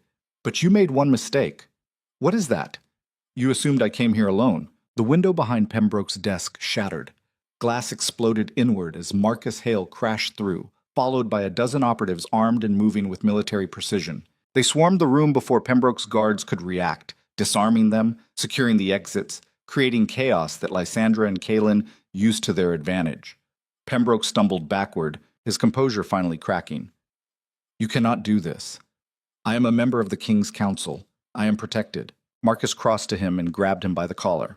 You are protected. Past tense. The king has already been briefed on your activities. As of 10 minutes ago, your assets are frozen, your security clearances revoked, and your arrest warrant signed. You are finished, Pembroke. The only question now is whether you cooperate or whether we drag you through the mud. Pembroke looked at Lysandra. His expression was no longer amused. It was desperate. Whatever deal you think you have, it will not last. The Covenant has contingencies, fail-safes. You cannot destroy an idea. Maybe not. Lysandra held up the ledger. But I can destroy the people who embody it. Starting with you. Guards rushed Pembroke out of the study. Marcus turned to Lysandra and Kalen. The king wants to see you, both of you, now. They followed him through the palace corridors, past shocked servants and confused officials, until they reached the throne room. The king sat on his throne, flanked by advisors, looking older and more tired than Lysandra remembered. He studied them for a long moment. Then he spoke. Lady Ward, Lord Ward, you have caused quite a disturbance. We have exposed quite a conspiracy. Your Majesty, so I have been told. The king gestured to Marcus. Your father has presented me with evidence of treason at the highest levels of my government. Evidence that suggests I have been manipulated for years by people I trusted. It is humiliating. It is the truth. Yes. And truth, however unpleasant, must be acknowledged. The king stood. The charges against you are hereby dismissed. Your titles and properties are restored. And I am prepared to offer you positions on my council, should you wish them. Lysandra felt the weight of 5 years lift from her shoulders, but she did not smile, did not celebrate, because she knew this was not the ending. It was just another beginning. We accept, Your Majesty. Good. Then let us rebuild what has been broken, together. The sun rose over the capital as Lysandra and Kalen stood on the palace balcony, watching the city wake. They had won. The Covenant was destroyed, Pembroke arrested, their names cleared. Everything they had fought for had been achieved. But Lysandra felt no triumph, only exhaustion, and the quiet certainty that the war was not truly over. Kalen took her hand. What now? Now we rebuild. Create something better than what came before. And if we fail, then we try again, until we get it right. They stood together in the dawn light, two people who had been broken and remade, who had learned that power was not about domination or control, but about refusing to surrender when the world demanded it. And somewhere in the shadows of the city, in the places where power still moved unseen, new forces were already beginning to gather. Because Corwin had been right, the Covenant was an idea, and ideas did not die easily. But neither did the woman who had stood at an altar and refused to run. Lysandra Ward had returned from the dead once, and if she had to do it again, she would, because this was what survival meant. Not the absence of struggle, but the refusal to accept defeat as final. And as the sun climbed higher over the capital, as the city stirred to life below, Lysandra made a silent promise to herself. She would never be broken again, no matter what came next. The palace corridors felt different in daylight. Lysandra walked them with Kalen at her side, their footsteps echoing against marble floors that had witnessed centuries of power changing hands. They had been summoned again, this time not by the king, but by someone Lysandra had not expected to see. Someone she had spent 5 years trying to forget. Tristan Evermont.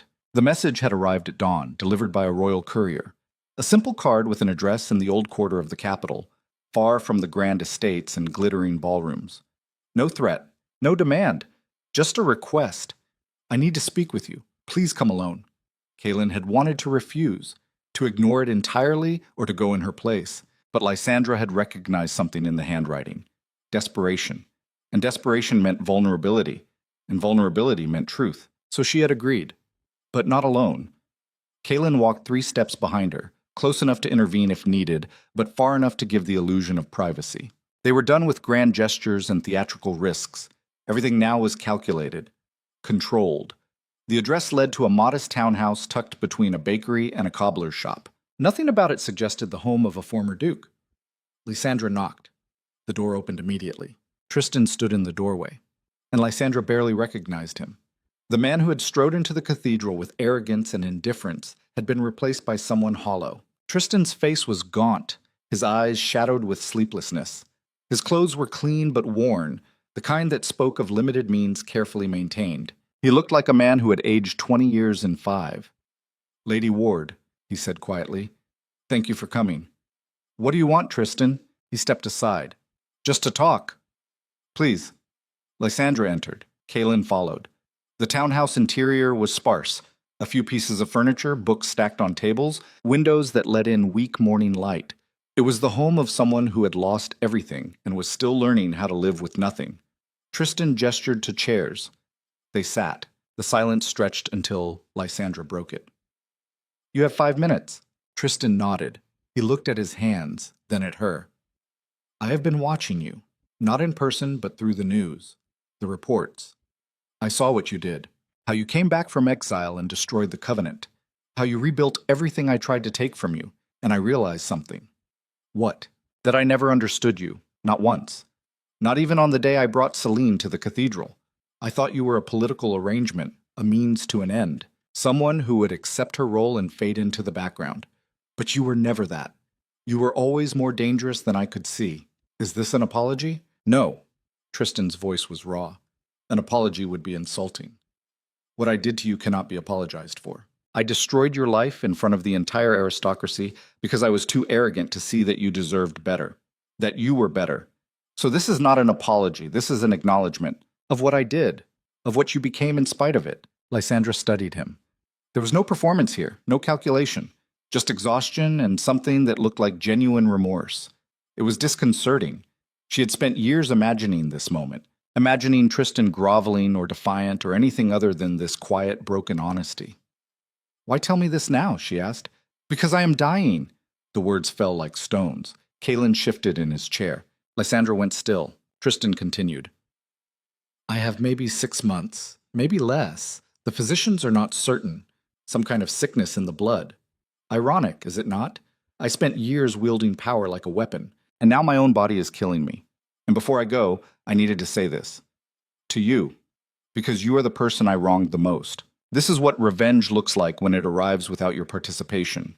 Lysandra had imagined countless scenarios where Tristan would suffer, where she would be the architect of his downfall, the force that brought him to his knees.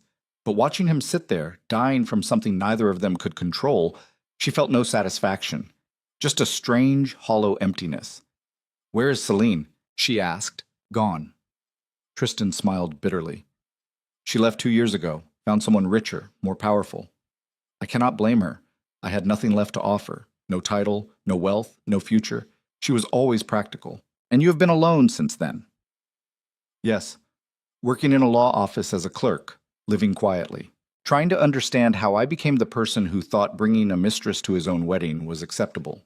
Trying to make sense of the wreckage." Lysandra felt Kaylin's eyes on her, waiting to see how she would respond. She thought about the woman she had been in the cathedral. Young, prepared, confident that she could navigate the aristocracy through intelligence and strategy.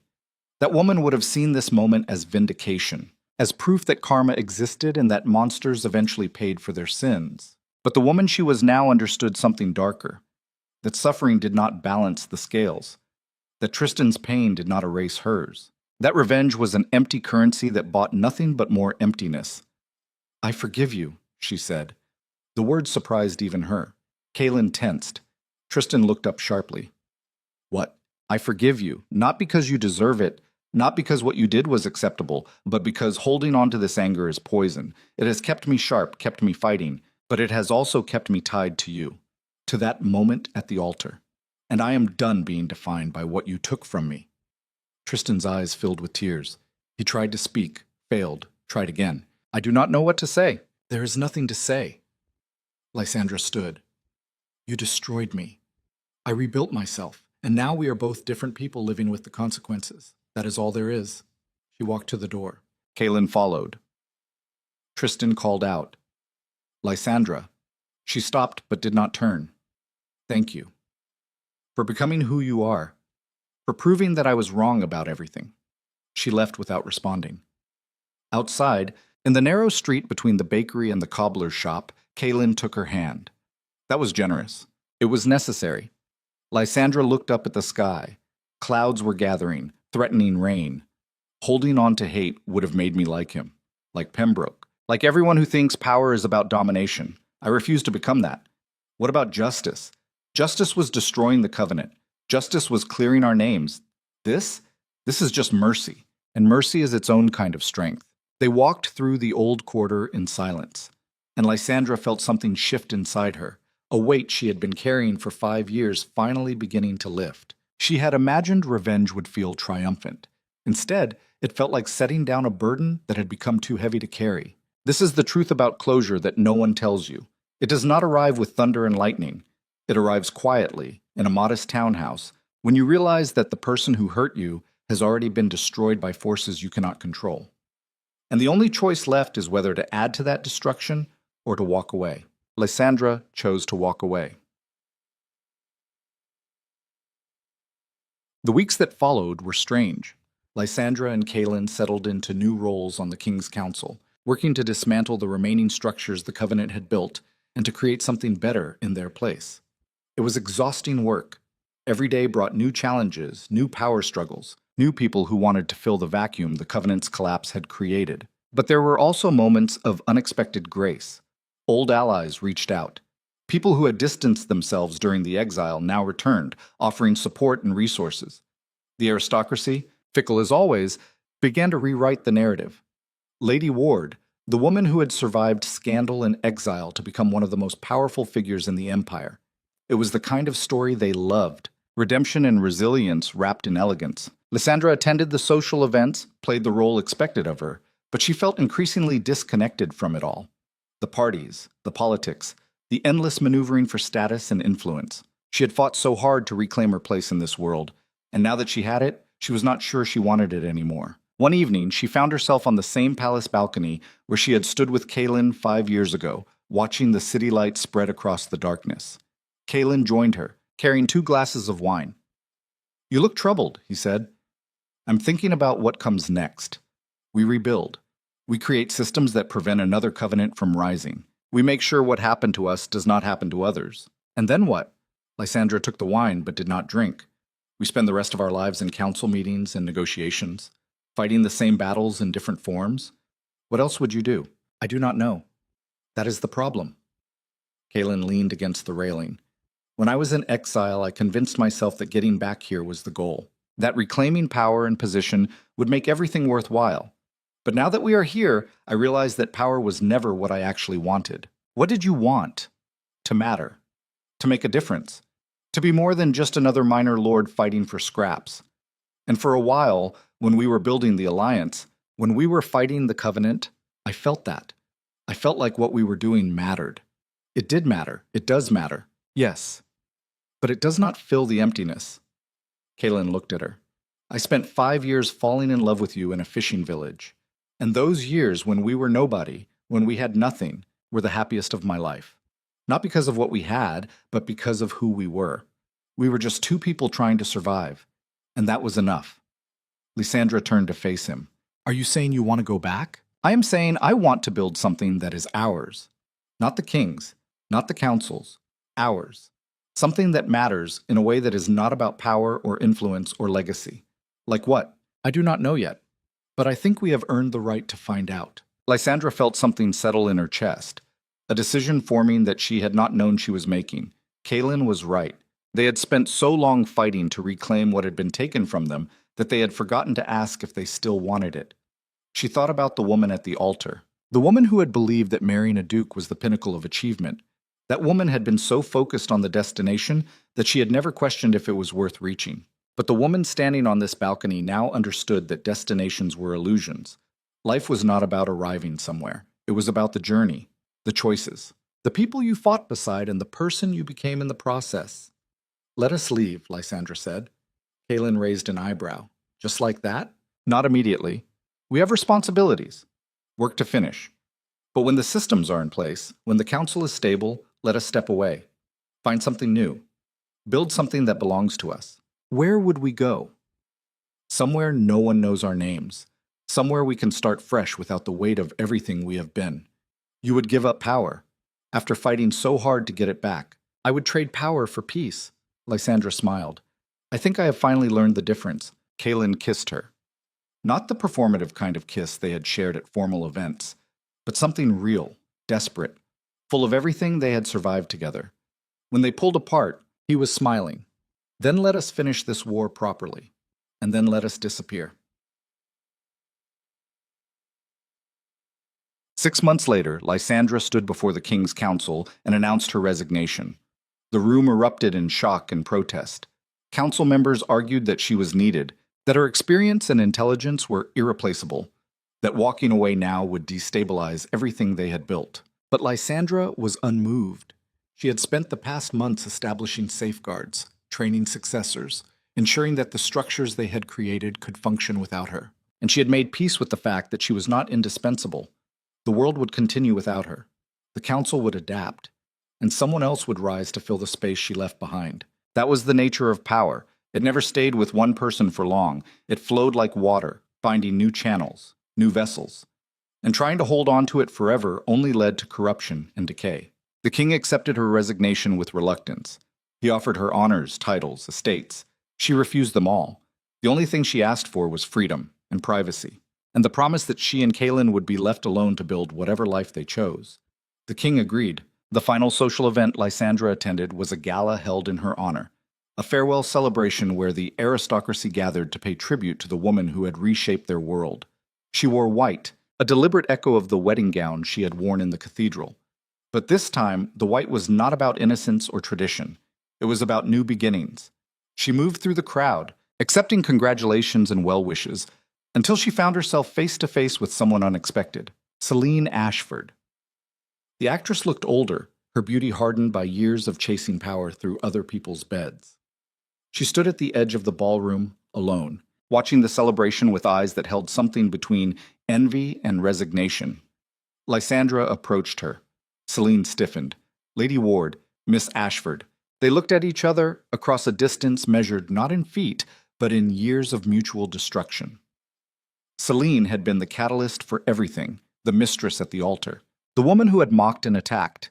And yet looking at her now, Lysandra felt no anger, just a strange, detached pity. I heard about Tristan, Celine said quietly, that he is dying. Yes, I suppose you are happy about that. No, I am not. Celine looked surprised. Why not, after everything he did to you? Because revenge is a hollow currency. It does not bring back what was lost. It does not heal what was broken. It just creates more pain. And I am done with pain. Celine's expression crumbled. She looked away, blinking rapidly. I thought destroying you would make me matter, would give me a place in this world. But all it did was make me irrelevant. Nobody wants a woman who attacks other women. Nobody trusts someone who exists to tear others down. You made yourself irrelevant, not because you attacked me, but because you never built anything of your own. You were always standing in someone else's shadow, trying to steal their light. And that is no way to live. What should I have done differently? Found your own light, built your own power, stopped measuring your worth by how much you could take from others. It is too late for that now. Lysandra shook her head. It is never too late. You are still alive. You still have choices. Make better ones. She walked away, leaving Celine standing alone in the crowd, and she realized that this was the final piece of closure she had needed. Not revenge against Celine, not vindication, just the understanding that some people were trapped in cycles of their own making, and the only way to break free was to stop participating. Kaelin found her at the edge of the ballroom. Ready? Yes. They left the gala together, walking out into the night air. Behind them, the music and laughter continued. The aristocracy celebrated and schemed and maneuvered for position. But Lysandra and Kaelin were done with that world. They climbed into a simple carriage, the kind that would not draw attention. Their belongings were already packed. Their destination was a coastal town 3 days' journey south, where Marcus had purchased a small estate overlooking the sea, far from the capital, far from politics and power. As the carriage pulled away from the palace, Lysandra looked back one last time at the glittering windows and grand facades. She had fought so hard to belong there, to prove she deserved a place among the powerful, and she had succeeded. But success had taught her something unexpected. She did not need to belong. She just needed to be free. The estate by the sea was everything the capital was not.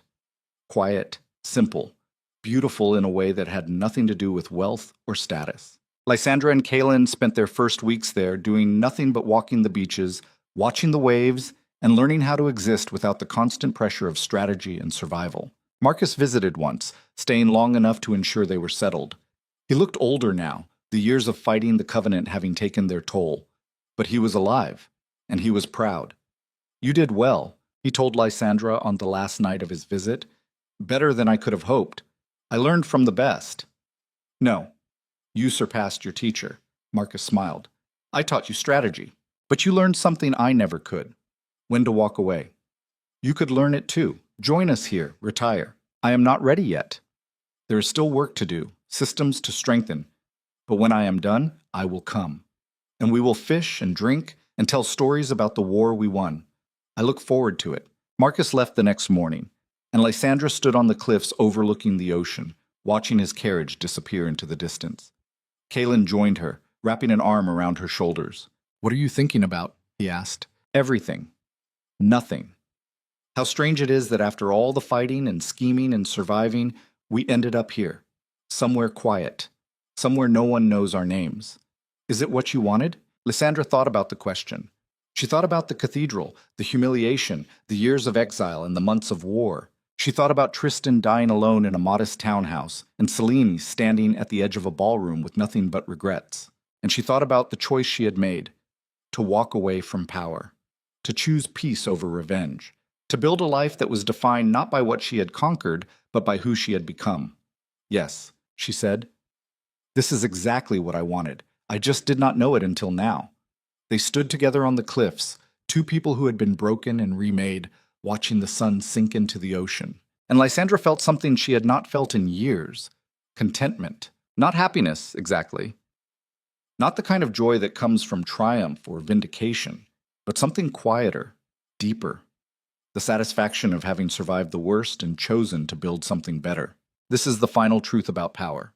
It is seductive, intoxicating. It makes you feel invincible. But it is also a trap, because the more you accumulate, the more you have to defend. The more you defend, the less you live. And at some point, you have to ask yourself if the empire you built is worth the person you became in the process. Lysandra had asked herself that question, and she had walked away. Years passed. Lysandra and Kaelin built a life that had nothing to do with aristocracy or politics. They worked in the town, helped rebuild a school, funded a medical clinic. They became part of the community not as lords or ladies, but as people, neighbors, friends. Lysandra taught at the school, sharing knowledge with children who would never set foot in a palace or attend a gala. And she found more satisfaction in that than she ever had in council meetings or trade negotiations.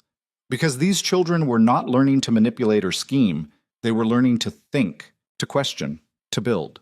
Kaelin started a small shipping business, using his old connections to create fair trade routes that benefited local fishermen and merchants. He worked with his hands, came home smelling of salt and sweat, and smiled more in those years than Lysandra had ever seen him smile before. They grew older together, their hair grayed, their bodies slowed, but their minds remained sharp, and their bond deepened in ways that youthful passion could never achieve. One evening, 20 years after they had left the capital, Lysandra received a letter. It was from the current king, a young man who had ascended after his father's death. The letter was formal but warm, thanking her for the systems she had put in place decades ago and inviting her to return to the capital for a ceremony honoring the architects of the post-covenant reforms. Lysandra read the letter twice. Then she set it aside and looked at Kaelin, who was reading by the fire. "The king wants us to come back for a ceremony." Kaelin looked up. "Do you want to go?" "No." "Not really. Then we will not go." Just like that. Just like that. Lysandra smiled. She walked to her desk and wrote a polite response, declining the invitation. She thanked the king for the honor, but explained that she had built a life she loved and had no desire to revisit the past. She sealed the letter and set it aside for the morning post. Then she joined Kalen by the fire, settling into the chair beside him. "Do you ever regret it?" she asked. "Walking away from everything we built?" "Not once." Kalen closed his book. "What we built in the capital was necessary, important, but it was not ours. This is ours, and I would not trade it for anything. Even for power? Especially for power. Power is a burden. This is freedom." Lysandra looked into the fire, watching the flames dance and shift. She thought about the woman she had been at the altar. So young, so certain that she knew what she wanted. That woman had been destroyed, shattered, rebuilt, and destroyed again. But from that destruction had emerged someone stronger. Not stronger in the sense of harder or more ruthless. Stronger in the sense of more whole, more at peace, more human. "I think I finally understand what strength is," she said quietly. "What is it?" "It is not about never breaking. It is about breaking and choosing to rebuild yourself into something better than you were before. It is about surviving the worst and refusing to let it turn you into a monster." Kalen took her hand. "You were never a monster. I could have been, so easily. If I had let the anger consume me, if I had chosen revenge over mercy, if I had held on to power instead of walking away. But you did not." "No, I did not, and I'm grateful for that." They sat in silence, hands clasped, watching the fire burn down to embers. And Lysandra felt the weight of all those years, all those choices, all that pain and triumph, settle into something like wisdom. She had been humiliated at an altar, driven into exile, rebuilt an empire, destroyed her enemies, and walked away from everything she had fought for. And in the end, the walking away had been the bravest thing she had ever done. Back. Lysandra died at 73, in the house by the sea, with Kalen holding her hand. It was peaceful, quiet. The kind of death that most people hope for, but few receive. Her funeral was small, just the townspeople she had taught and worked beside for decades. No aristocrats, no dignitaries, no grand speeches about power and legacy. But word reached the capital anyway, and the current king ordered a day of remembrance for the woman who had reshaped the empire and then chosen to disappear. In the histories, Lysandra Ward was recorded as one of the great reformers, a woman who had exposed corruption, dismantled tyranny, and established systems that prevented future abuses. The book spoke of her intelligence, her courage, her refusal to accept defeat. But they missed the most important part of her story. She had learned when to fight and when to walk away. She had understood that power was a tool, not a purpose. And she had chosen peace over domination, mercy over revenge, freedom over control. That was her legacy. Not the institutions she built or the enemies she defeated, but the choice she made to become something other than what the world demanded. Kalen lived another 5 years after her death. He remained in the house by the sea, tending the gardens they had planted together, watching the sunsets they had watched together, and carrying her memory like a light in the darkness. When he died, he was buried beside her on the cliffs overlooking the ocean. 2 simple headstones, no titles, no grand declarations, just their names and the years they lived. Lysandra Hale Ward, Kalen Ward, and below that, a single line that Kalen had requested. They chose freedom. The waves crashed against the cliffs. The wind carried salt and stories. And 2 people who had been broken by the world they were born into rested together in the world they had built. It was enough. It was everything. And somewhere in the capital they had left behind, in the palaces and ballrooms and council chambers where power still changed hands with brutal efficiency, people told the story of the woman who turned humiliation into revolution and then walked away from her own empire. Some called her a hero. Some called her a fool. Some called her the bravest person who ever lived. But the truth was simpler than any of those labels. Lysandra Ward had been a woman who refused to be defined by the worst thing that ever happened to her, who had learned that strength was not about never falling, but about rising every time you did, who had discovered that the greatest power was not the ability to control others, but the courage to control yourself. And in the end, that had made all the difference. The story began with a woman abandoned at an altar. It ended with a woman who found peace on a cliff overlooking the sea. And everything in between was the journey from one to the other. The painful, beautiful, brutal journey of becoming someone worth being. That was the story. That was the truth. And it was finally complete.